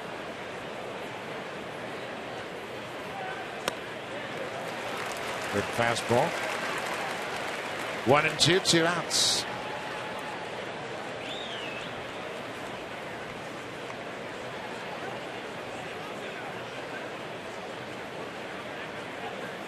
Marcus Stroman has been used as a pinch runner. Good cut by Hutchison. The Blue Jays are in desperate need of a win. They trail by 3 runs here. And they're on the verge of falling out of the picture. 64-61, just 3 games over 500. Breaking ball misses. And the division is closing in on them. Tampa Bay gone through a real hot stretch. They came from 18 games under 500. They got to 500 and slipped back. Tampa Bay and Detroit tied 4-4, top of the 7th in St. Petersburg. Hutchison strikes out. Another strikeout for Fiers. That's 6 strikeouts through 5 innings, and the Brewers have a 4-1 lead. Pinch hitter Drew Hutchison goes up and has a healthy cut at the fastball, but he strikes out. Fiers continues to baffle the Blue Jays.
Bacardi, Friday, August 22nd. The Blue Jays take on the Rays. It's a 7:07 start. Come on down to Rogers Center early and check out the pregame festivities happening outside of gate number 10.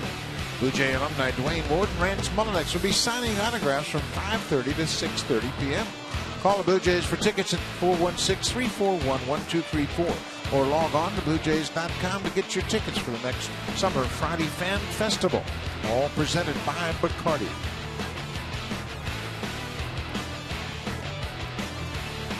Blue Jays trail at 4-1. New pitcher into the game is Todd Redmond. He'll take over for Dustin McGowan, who closed out the 4th inning. Redmond pitching his 35th game of the season, 2.66 ERA. He gave up a career high relief 5 earned runs in Chicago the other night, Friday night.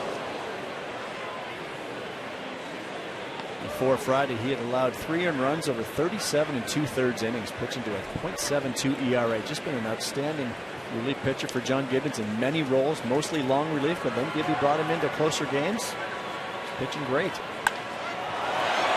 And ball is drilled to the alley in right center. Bautista is not going to get it. Bounces out of play for a ground rule double.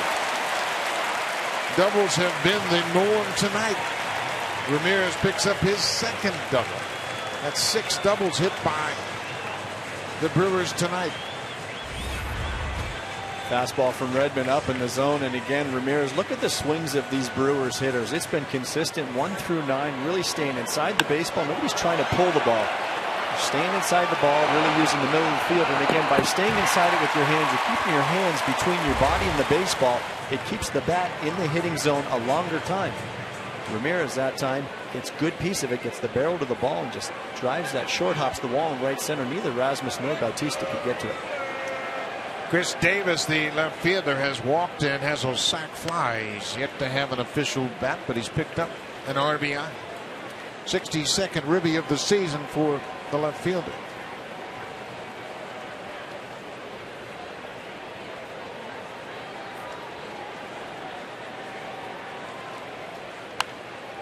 He fouls this one back. Boy, once a team gets their stroke down, it's tough to cool them off. Well, and they're certainly all buying into it. And you said it earlier, when you're playing winning baseball, everybody begins to believe and everybody jumps on board. And we're going to watch an at bat right here from Chris Davis. Interesting again. Watch the approach. Watch him try to shoot this ball to the right side of the field. Somehow, some way to get that runner over to third. Checks that swing and shoots one into the seats. We've seen a couple of rockets hit into the seats tonight, and those balls, man, they shoot back into this crowd. And unfortunately, looks like a fan got hit with that last one.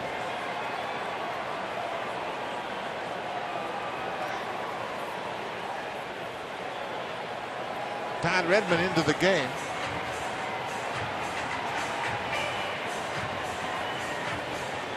Ramirez at second with a leadoff double here this inning. Chris Davis behind 1 and 2.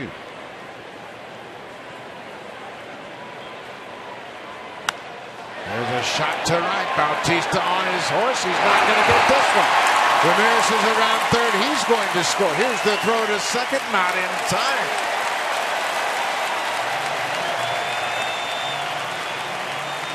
Boy, you talk about a good approach leading to good results. Just thinking about moving the runner from second to third. Davis picks up the double, his 32nd double. Well, the Brewers are just putting on a hitting clinic tonight, and again, it's the result of some very good approaches at the plate. Look at Davis again, just trying to go to right field with this baseball. We've seen many hitters do that tonight, but they've been going to right field with authority, drilling this ball over Bautista's head. So again, not just getting the runner over, but he changes places with him.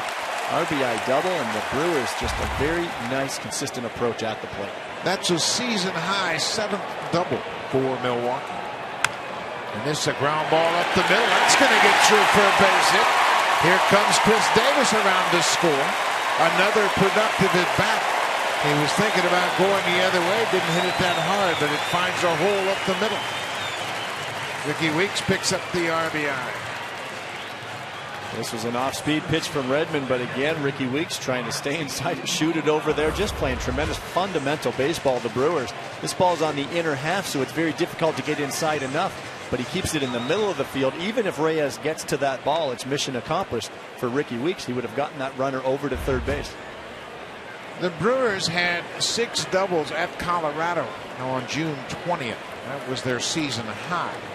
They also had 6 doubles in an 11-inning game against the Red Sox at Fenway. There's another ball driven to the big part of the diamond, but Rasmus is there. Maldonado is retired. That's the first out of the 5th.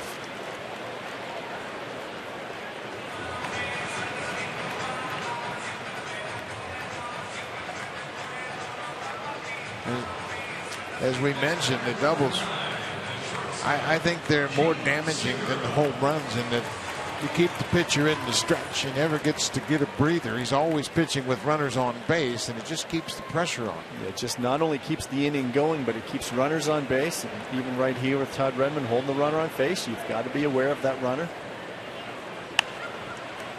Another ball sliced into the seats. Gene Segura, the shortstop, he's gone 0 for 2.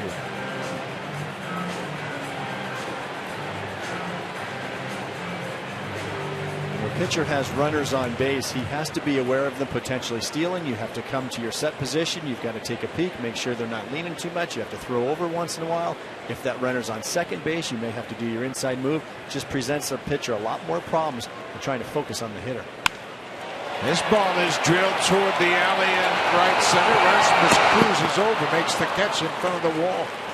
Redmond's pitching up in the zone much too much in this inning. Well, Todd Redmond had a lot of success, as we talked about. When he came into this ball game, he had gone 37 2/3 innings, allowing just 3 earned runs. He was absolutely phenomenal out of the bullpen. John Gibbons started putting him in more important situations in middle and later innings because of the great success he had. But he has success by, again, we talk about deception from pitchers. He doesn't have a whole lot on the fastball either. He's 90-91. But he drops down, throws from different arm angles, and locates the baseball. But when he's not good, the ball's elevated in the zone and it's flat. And that's what's happened these last couple outings for Todd. 2 outs. Pitcher batting, Mike Fiers. Fiers had a single. One of 2 singles the Brewers have had tonight. Everything else has been a double.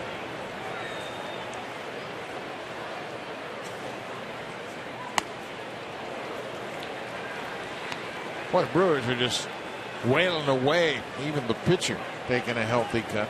They hack. They do not walk much. They're down in the league lead in walks. We're near the bottom, so they're not looking for a walk. They're going up hacking, looking for damage. I almost think a team that pitches out of the strike zone a little bit may have more of an opportunity against this ball. This ball is smoked to center, but Rasmus will get back, and Fiers is retired.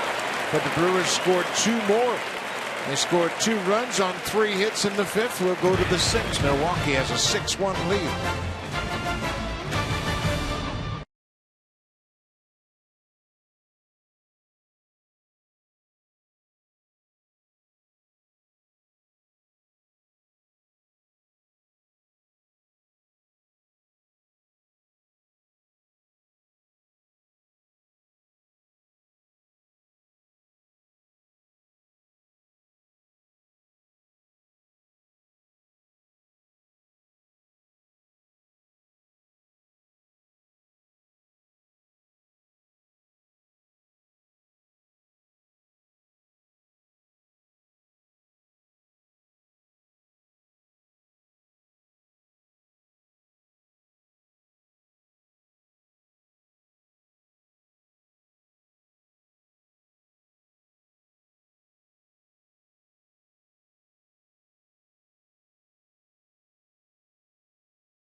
Excellent pitching and getting another great start from Mike Fiers tonight. This is his 3rd start. He's retired 12 straight. If you look at the pitching for the Brewers over the last 11 games, they have been impressive.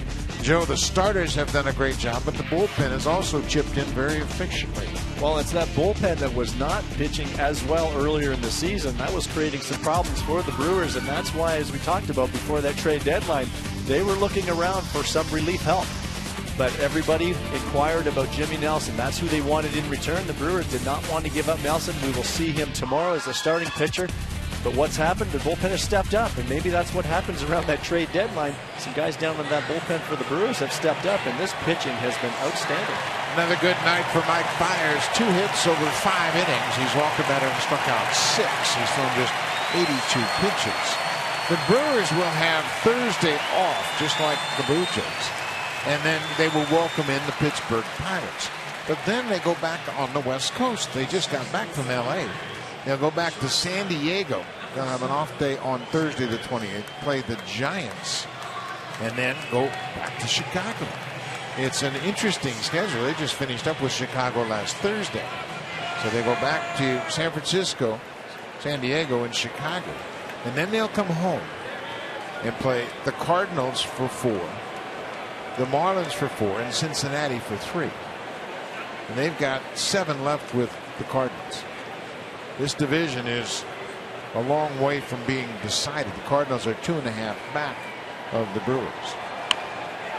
Reyes, a nice play by Luke Croy. He takes a hit away from Reyes, and you can hear the crowd hollering Lou. That is a catcher down at first base. Talked before the game, and some people made mention that Luke Royal just does a decent job at first base. He'll block the ball sometimes like a catcher once in a while, but look at the ready position. You cannot do it any better than that. Gets on the balls of his feet as that pitch is approaching home plate. Good jump on the ball to his right. Makes that diving play, and then look at that. Gets that ball in the pitcher's hand early enough where he can get to the base. Pitchers want that ball early. Jose Reyes just cannot buy one right there. Luke Croy making his 19th start at first base for his career. He got a little smile on his face about that one. How'd that come up with that? Takes a hit away from Reyes. Melky Cabrera has flied out twice to the left fielder. Blue Jays have just 2 hits. Safe to say there's not much going wrong for the Milwaukee Brewers this evening. That breaking ball has been good all night. Garth Orge is the first base coach and infield instructor, and right now he is proud as a papa looking at the first baseman, Jonathan Lucroy, making that play. That ball's slicing into the seats. Orge is in his 4th season here with Milwaukee, and he was with the Blue Jays as my first base coach in 2000. Of course, he was a player, part of the great teams in the early 80s. He and Lance Mullinex were the platoon at third base for the Blue Jays. But he keeps a close eye on all his infielders as to where they're positioned. Bouncing ball. Easy play for Ramirez. Cabrera is retired, 2 down. That's 14 straight retired by Mike Fiers. Melky had chased a fastball up the pitch before that ball that he just hit. Again, trying to lay off the pitch. Very difficult for hitters. He hit it foul. That time he takes a hack at it. He gets on top of it, but still not a pitch you want to swing at. I spoke to Jose Reyes the day after that game in Seattle about Chris Young's fastball, and I said, is it that difficult to lay off of? He said, it looks like it's right there. You're going to crush it, and you go straight up in the air and you pop it up. So it tells you how difficult it is. Fiers misses with that first pitch curveball. Bautista has walked and grounded out to short.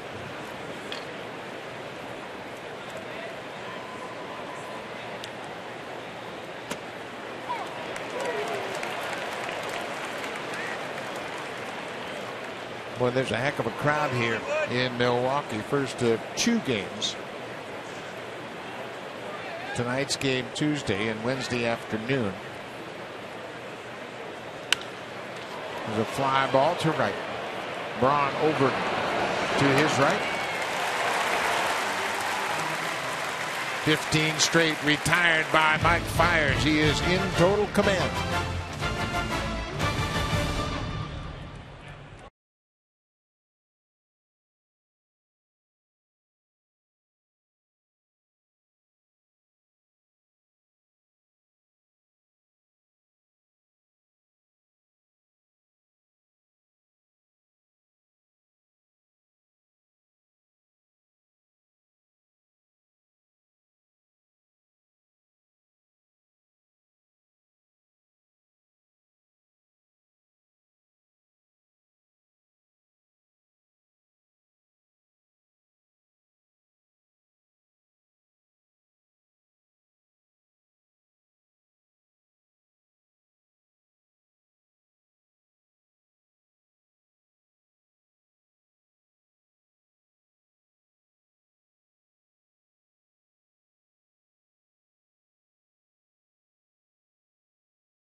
Sunday, August 24th, when the Blue Jays take on the Tampa Bay Rays. It's a 107 start. The first 20,000 fans will receive a Mark Burley bobblehead.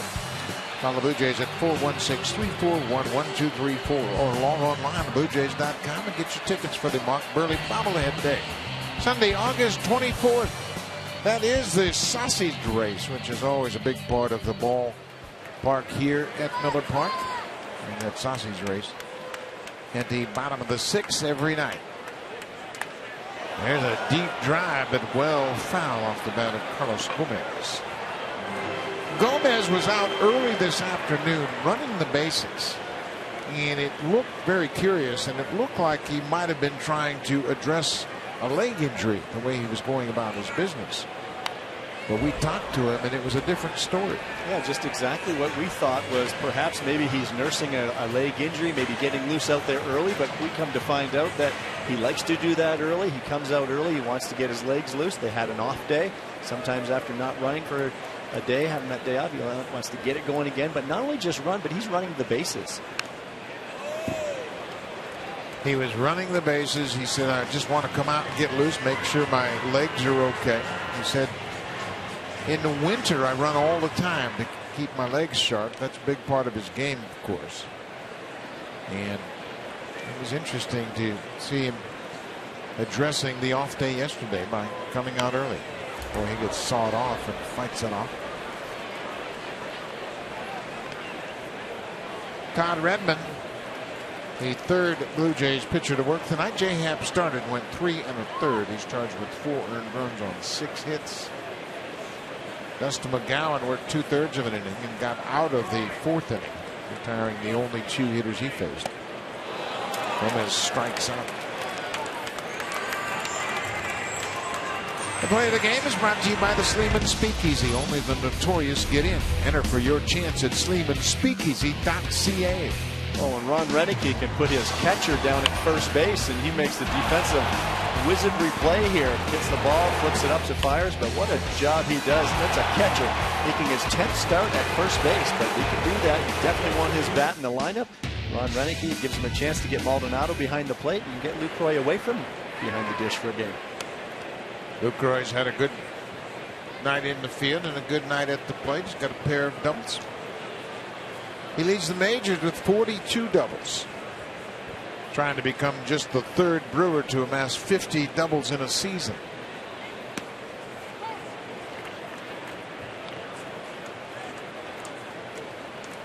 Ball on the strike. You see Redmond drop down every once in a while. Sometimes he'll do it with the fastball. Other times he'll do it with the slider. But again, it's just to provide a little deception, give the hitter a different look.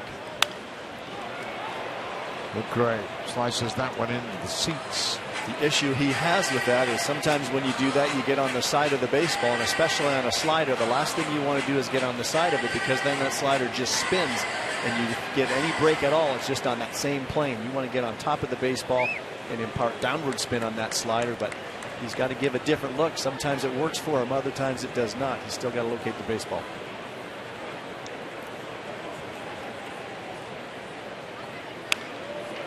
Pulled foul. He got underneath that slider and left it out over the plate. And that's exactly it.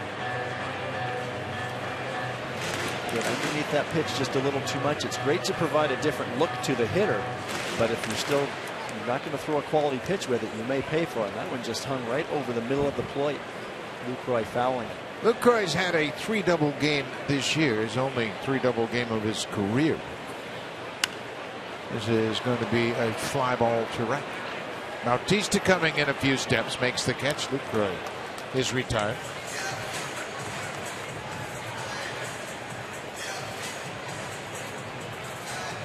The roof here at Miller Park is open, and evidently there's been a hatch of gnats or some kind of flies. You can see the fans are shooing them away.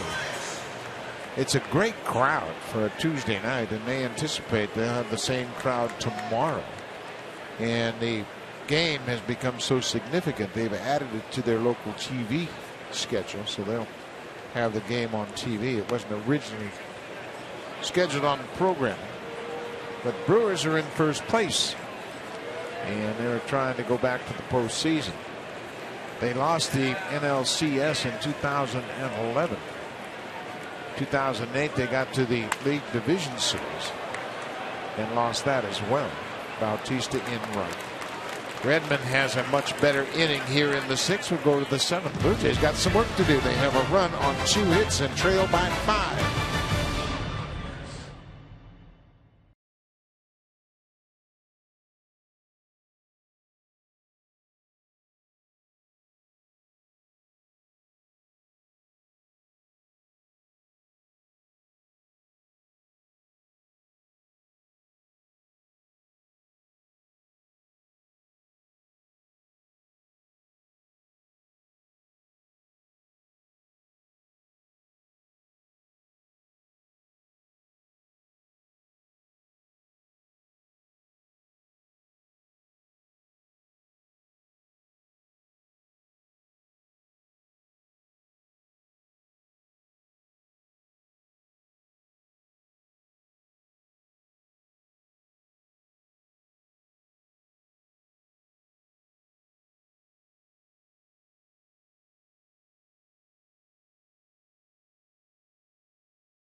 Last night in Baltimore, Nick Markakis made a terrific catch in right field to take a home run away from Connor Gillespie.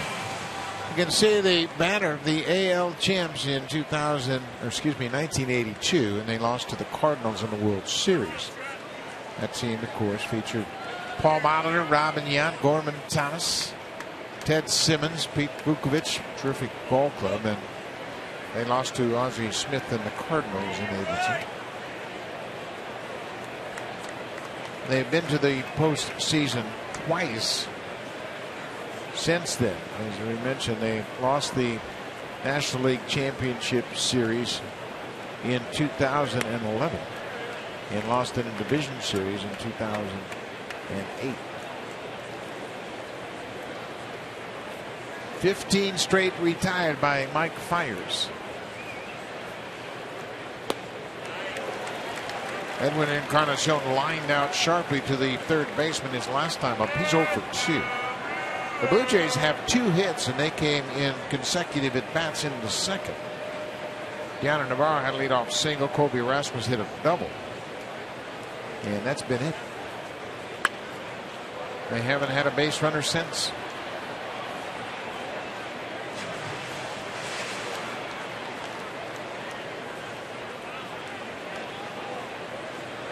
We mentioned Fiers was a late round draft pick of the Brewers, and he was kind of a journeyman back and forth. He made 22 starts for the Brewers in 2010, went 9-10 over those 22 starts.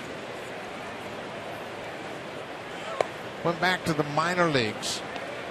2013 was a rough year. In fact, 2012 they pitched him in A-ball down in Brevard County in the Florida State League so he could be close to his mother, who was battling lupus. There's a little looper in the center. That's going to stay up for Gomez. But the Brewers really thought about Fiers as a person and said, you know what, you're in the minor leagues. Why don't we pitch you at A-ball? And in between your starts, you can spend time with your mother, who was gravely ill with lupus.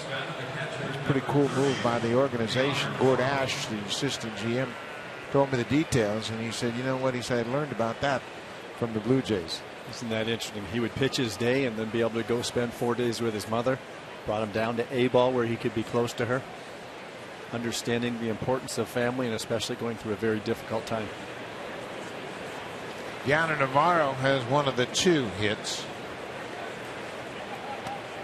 Fiers would also have to deal with a broken arm. He was hit in the minor leagues on a comeback and broke his pitching arm. So he has been through a lot, and everybody that knows his struggles has to be very happy for him that he's enjoying success with the Brewers right now. We talk about winning teams is what the Brewers are doing right now. They bring up a guy like Fiers. He comes in. He's doing the job. Talk about Jimmy Nelson. So they get a couple injuries to that starting rotation. They get guys come in and fill the void. Not missing a beat. 2-0 to Navarro. There's that high fastball. It's just a borderline pitch. It looks so tantalizing. It reminds me an awful lot of what Pat Henkin did when he pitched. He pitched up in the zone and pitched very effectively. 91, 92. And a good overhand curveball. And he was always struggling to find his changeup. But he had that extra skip up in the zone. And the funniest part watching Fiers, he does a lot of the things you would teach pitchers not to do. Not to drop that back shoulder and create that bad angle. Coming over the top, he's missing up in the zone. Those are all things that you would teach pitchers not to do. You want to stay square with the shoulders, get on top of the baseball, work downhill. All those things are out the window for Fiers. There's a high fly ball down into the right field corner. Braun gets there and makes the catch.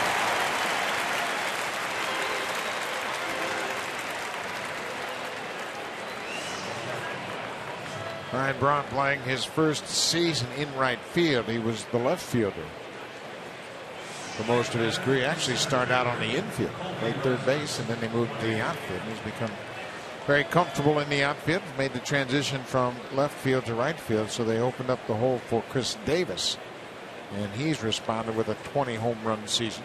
And what a combination they have in their lineup too. They got a nice combination of veterans, when the young kids, at Scooter Gennett and Chris Davis, a couple of them. Colby Erasmus is 1 for 2. He had the double in the second. Colby is the last Blue Jay to reach base. They haven't had a base runner since the second.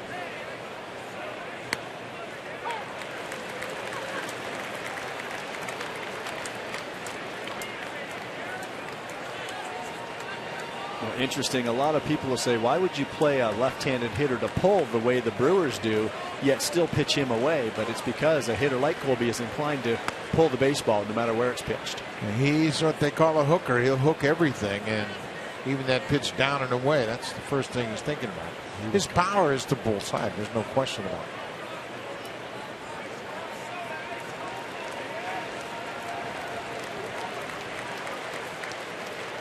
There it is. Ball is rolled over, the slow breaking ball.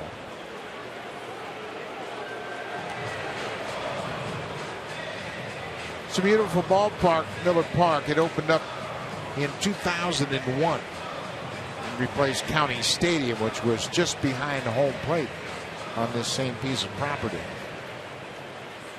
Played their first game on April 6th against the Cincinnati Reds.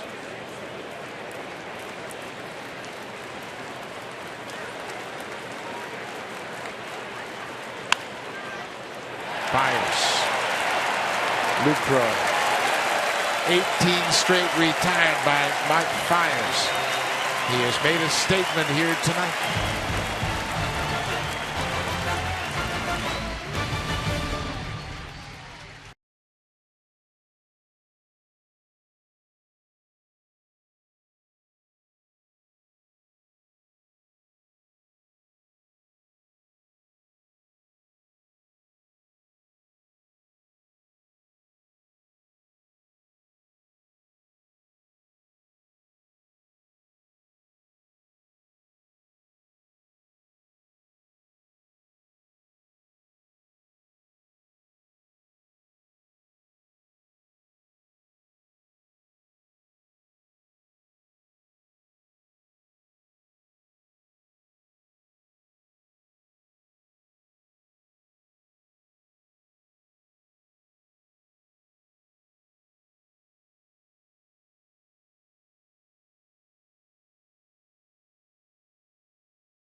to all service providers across Canada in the new WWE NetPack subscription package. Relive epic WWE moments with hours of on-demand content and every live pay-per-view, including SummerSlam. Available now on WWE NetPack subscription service on Rogers Channel 512. If you're not a Rogers customer, call your local service provider for details and let them know you want all the WWE programming, or visit WWE.com for more information. Of course, Milwaukee is the home of Harley-Davidson. There's a terrific Harley-Davidson museum in downtown Milwaukee, and it's got a rich tradition. This is Mid-America, and America's all about Harleys, and they are on display here in the ballpark as well. Harley-Davidson deck out in left field. Kyle Drabek back in the big leagues. This is his first appearance since September 25th last year at Baltimore. He has worked out of the bullpen in Buffalo, and he is making his first appearance in the big leagues. In relief of Buffalo, he's 3-1 with a 2.77 ERA in 16 games. Last pitched August 14th at Norfolk, Virginia. Nolan Raimo has taken over in right field for Jose Bautista. And that would indicate a double switch more than likely. Raimo probably in the pitcher's spot. Ramirez lifts it high to right. Raimo coming in a few steps. Makes the catch. Drabek has an out in the big leagues. Kyle Drabek, acquired from the Philadelphia Phillies in the Roy Halladay trade. He has had 2 Tommy John surgeries. For his career, he's 8-15 over a span of 37 games. He made 30 starts. 2012, he made 13 starts before he had the elbow problems and would undergo his second Tommy John surgery.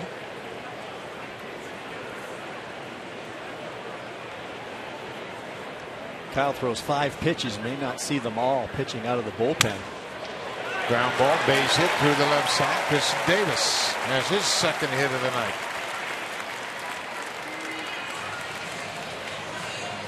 Davis is 2 for 2. He has walked, had a sac fly. Now he's got 2 hits.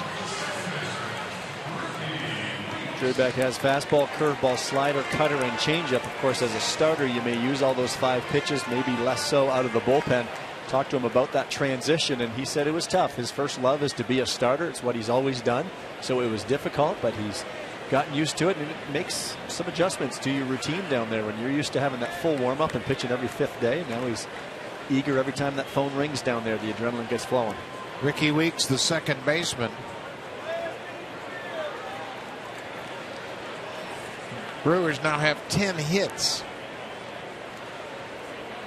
Drabek was a first-round pick of the Phillies in 2006. He was the 18th pick overall. He came to the Jays in the winter of 2009. And part of the package for Roy Halladay from Philadelphia.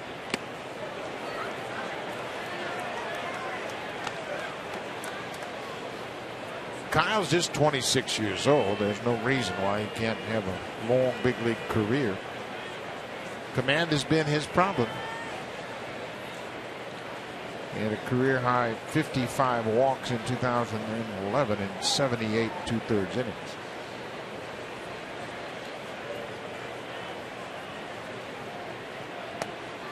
There's that cutter that missed down and away. We talked about that with the Blue Jays pitching staff this year, how the walks have just killed them. They're leading the league. They're up there. And you just cannot be issuing free passes and have a whole lot of success as a staff.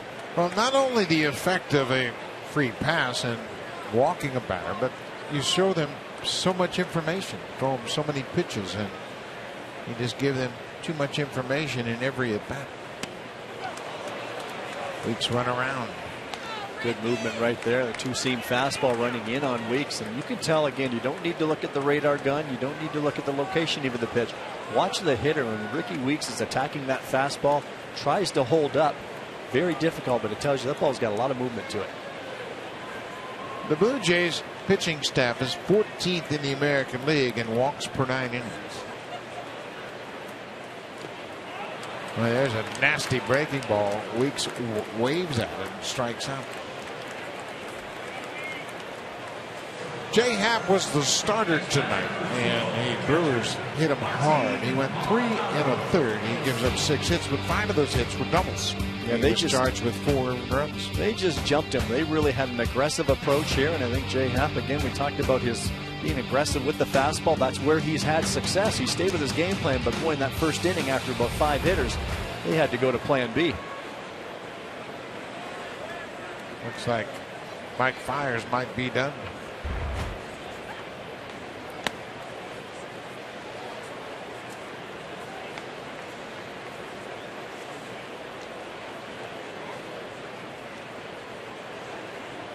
Martin Maldonado, the catcher, has gone 0 for 3.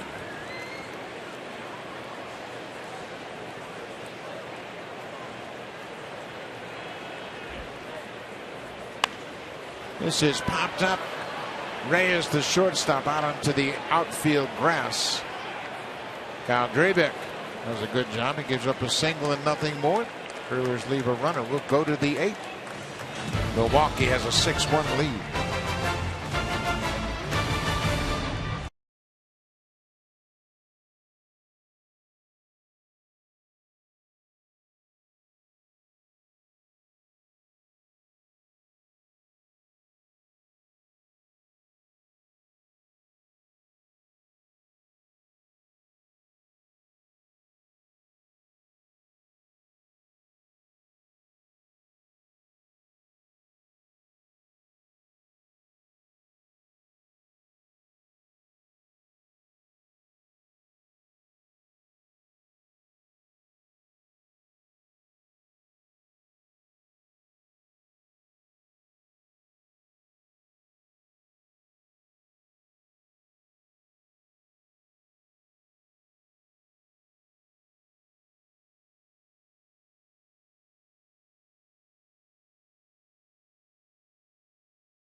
Copyrighted telecast is presented by authority of Rogers Blue Jays Baseball Partnership and may not be reproduced or retransmitted in any form. And the accounts and descriptions of this game may not be disseminated without the express written consent of Rogers Blue Jays Baseball Partnership.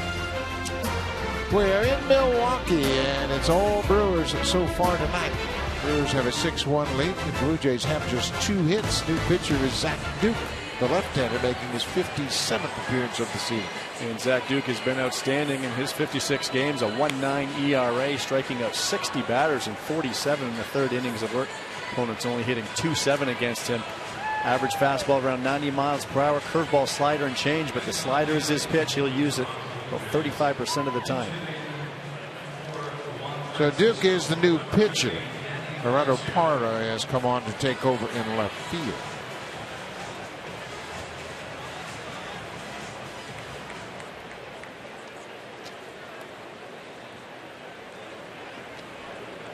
Juan Francisco was the scheduled batter. It'll be Danny Valencia batting against Duke.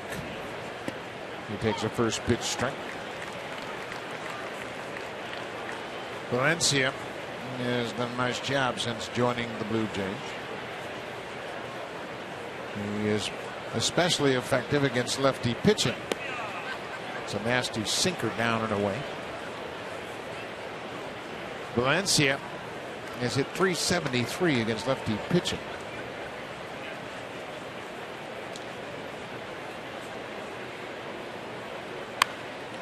There's a deep drive, but well fouled on the left side. Boy, the Blue Jays have been handcuffed. Mike Fiers was terrific again tonight, coming off a 14 strikeout performance the last time out. Valencia's done a nice job. 9 for 24 over his last 9 games. It's an interesting pitch. Sidearm fastball. He threw it almost like a rise fastball. Interesting that Maldonado set up inside, but he still wanted to drop down. Duke did to get that ball in. Very difficult as a pitcher. That body's flying open. That arm's trailing because he's thrown from 3/4. That's why he missed arm side. Little chopper to third. Ramirez bare hands. Oh, what a nice play. Aramis Ramirez, a terrific defensive play. He used his body very well. It was in total control. He played it off to the side and made a good play.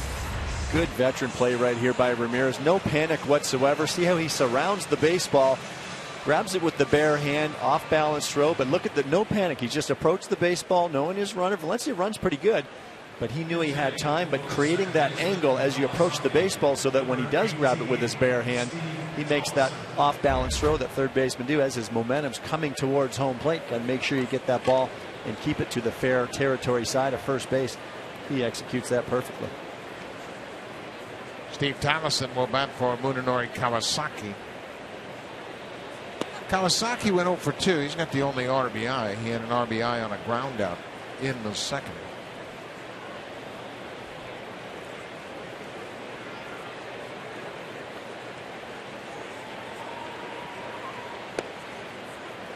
Houston's beating the Yankees 7-4, top of the ninth in New York.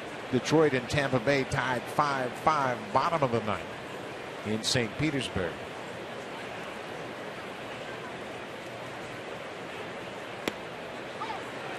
There's a strike. It's 2-1 to the pinch hitter Thomason. Another nice job by Maldonado behind the plate. That's that pitch we're talking about at the bottom of the zone, but he sticks it really good. Gives that umpire Dan Iosanya a good look behind the dish. Gets the call. Just foul outside of first. Tim Leeper wasn't so sure, the first base coach. David Rackley moved to get out of the way of that hot shot and then indicated foul ball. In fact, Leeper thought it might have been a fair ball over the bat. Blue Jays will take anything they can get right now. They have just had their offense stymied yet again tonight.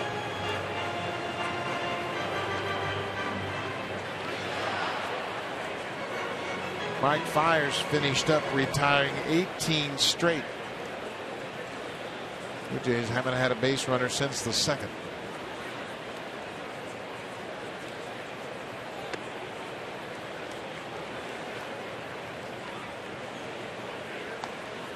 You can see with that 3/4 delivery of Zach Duke why he would be so tough on lefties.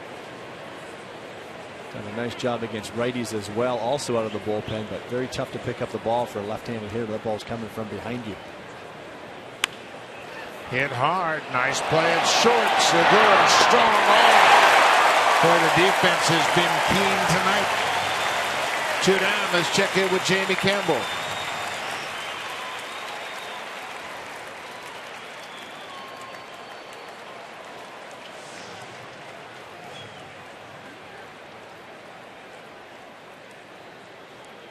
For Carter, that's his 30th of the season. And he has really come on. But what about this play from Segura? Outstanding job again. Creates that angle. You can see him. He didn't come in for that ball. He actually angled back towards the outfield to get that good hop. And, of course, trusting that great arm. Nolan Reimel moved into right field. Bautista moved from right to center.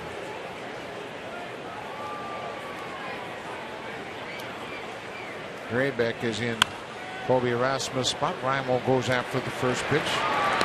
3 up, 3 down in the 8th. Blue Jays are down by 5. Milwaukee has a 6-1 lead. Now it's time for a Blue Jays Central update. Here's Jamie Campbell and Kevin Barker.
It will take place Sunday, August 31st when the Blue Jays take on the New York Yankees. It's a 1:07 start. First 20,000 fans receive a Blue Jays long sleeve baseball shirt. Call the Jays directly at 416-341-1234 to order your tickets. Or you can always get your tickets by logging online at BlueJays.com. Pick up your tickets for the Blue Jays long sleeve baseball shirt giveaway Sunday, August 31st.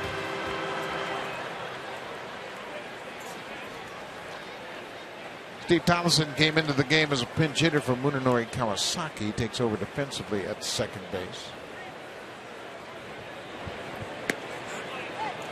Danny Valencia, he hit for Juan Francisco. He takes over at third.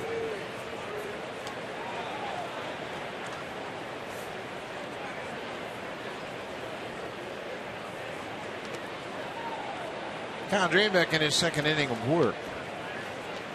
He gave up a single, had a strikeout in the seventh inning. Gene Segura 0 for 3.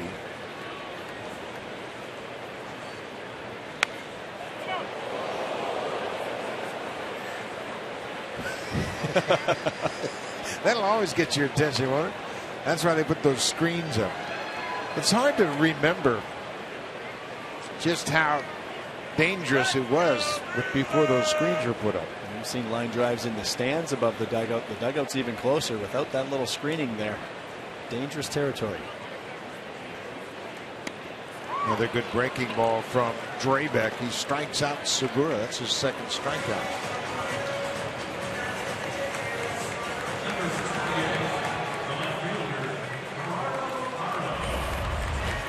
About that breaking ball right there. Now Drabek will be able to use all of his pitches, maybe not so much so the bullpen, but you can see just Segura off balance. That's the change of speed that Drabek provided, and that's why you have to change speeds with hitters. Hitting is all about timing. Segura all off balance right there. Good sequence of pitches. Gerardo Parra for his first at bat. He entered the game as a defensive replacement.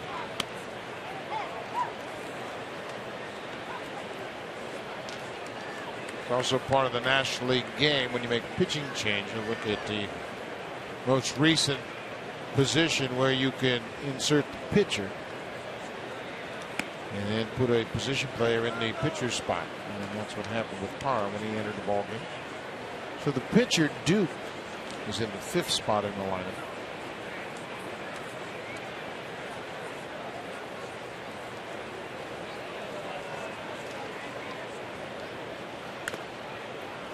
Drabek showing good movement with his fastball. And he's had a very good breaking ball, as you mentioned. Got to feel good to get back to the big leagues. And this is a guy that's really been through 2 Tommy John surgeries. You have to pull for anyone that's been through 1, let alone the 2. And the rehabilitation that goes into all of that. Good for Kyle Drabek, pitching his way back to the big leagues. And who would have thought, out of the bullpen.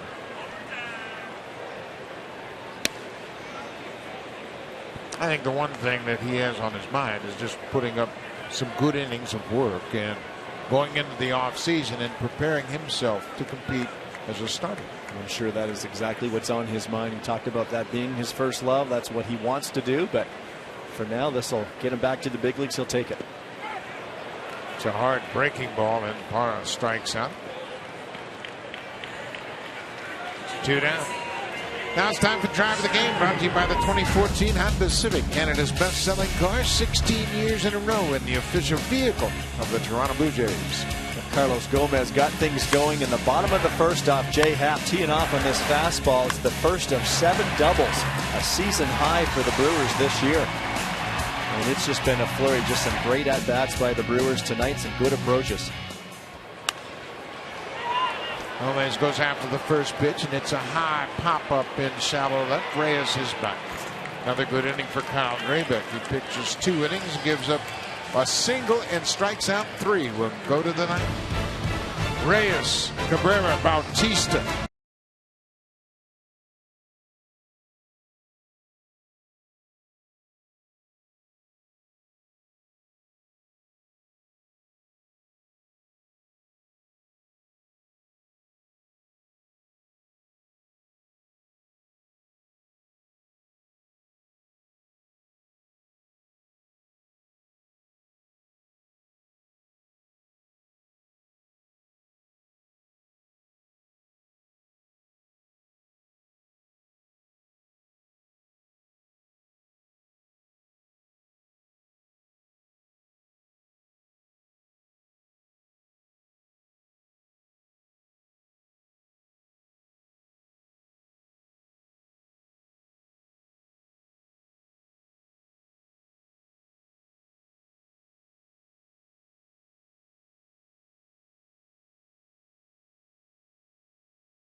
Jays on Sportsnet live on your smartphone. Visit RogersAnyPlaceTV.com/sports to get started. And it's all been the Brewers tonight as they have jumped on the Blue Jays early. Right now, the new pitcher is Brandon Kinsler, making his 47th appearance of the season. Pitching to a 3.43 ERA. He's just going to eat up some innings here for Ryan Renicky. 47 hits in 42 innings. Only walked 9. He's all around the strike zone. Fastball average around 92. Slider and changeup. Good two-seam fastball. He'll sink it. 1.69 ERA over his last 12 appearances. So he's pitched well. Spent some time on the disabled list back in April. The strained right rotator cuff. Mark Reynolds comes into the game to play first base. He will be inserted into the 2 spot. Jonathan Lucroy started there and had a good game. It's 6-1 Brewers. The Blue Jays have but 2 hits, and they had those 2 hits in back-to-back at-bats way back in the second. The Brewers pitchers have retired 21 straight. Jose Reyes has gone 0 for 3. He'll try to get something going here in the 9th.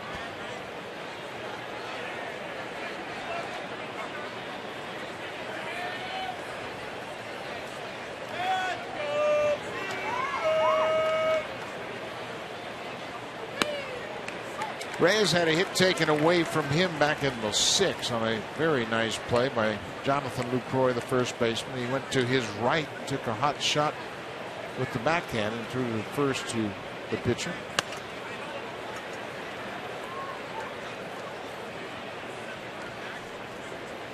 Lucroy with another good night at the plate. A couple of doubles in his first 2 at-bats. Now has 42 doubles for the season. That's the best in the majors. And he may get rewarded with maybe catching the day game after night game tomorrow afternoon. Jimmy Nelson will be the starter for the Brewers, and R.A. Dickey will go to the mound for the Jays. The ball hammered to center field, but Gomez has plenty of room. 1 down. 1 out here in Milwaukee. For a preview of what's coming up next on Connected, here's Ken Reed and Monka Osman.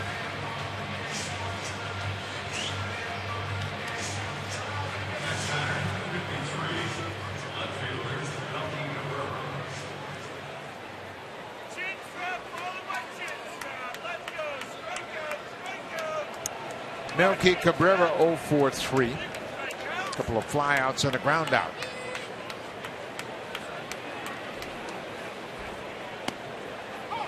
Kinsler was victimized by Edwin Encarnacion back at Rogers Center. He gave up the walk-off 3-run home run to Edwin as the Blue Jays swept the mini 2-game series. And that was the beginning of the end for the Blue Jays. That was the game they won before they went out on the West Coast and had that 2-8 road trip. Right before that All-Star break.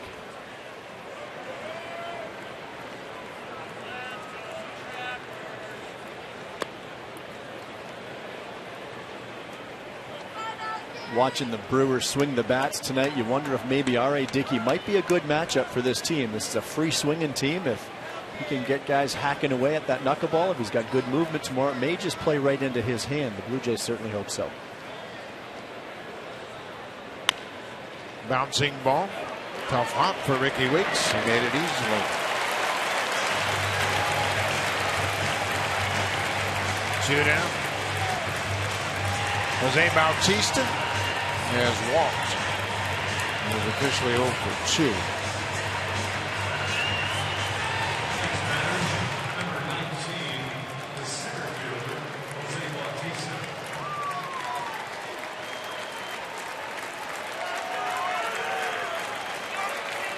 Blue Jays with 1 run on 2 hits.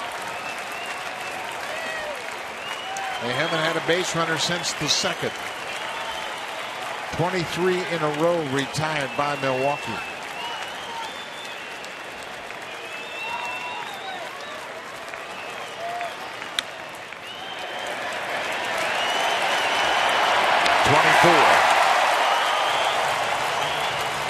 Milwaukee wins it 6-1. Mike Fiers improves to 3-0 as he picks up his third straight win as a starter, and the Brewers had their double bats working tonight. Well, they had their bats going, and Mike Fiers was outstanding. The Blue Jays just having trouble getting anything going offensively against him, but winning teams have to find a way. Sooner or later, you've got to beat good pitching. The Blue Jays are just having trouble with all kinds of pitching right now.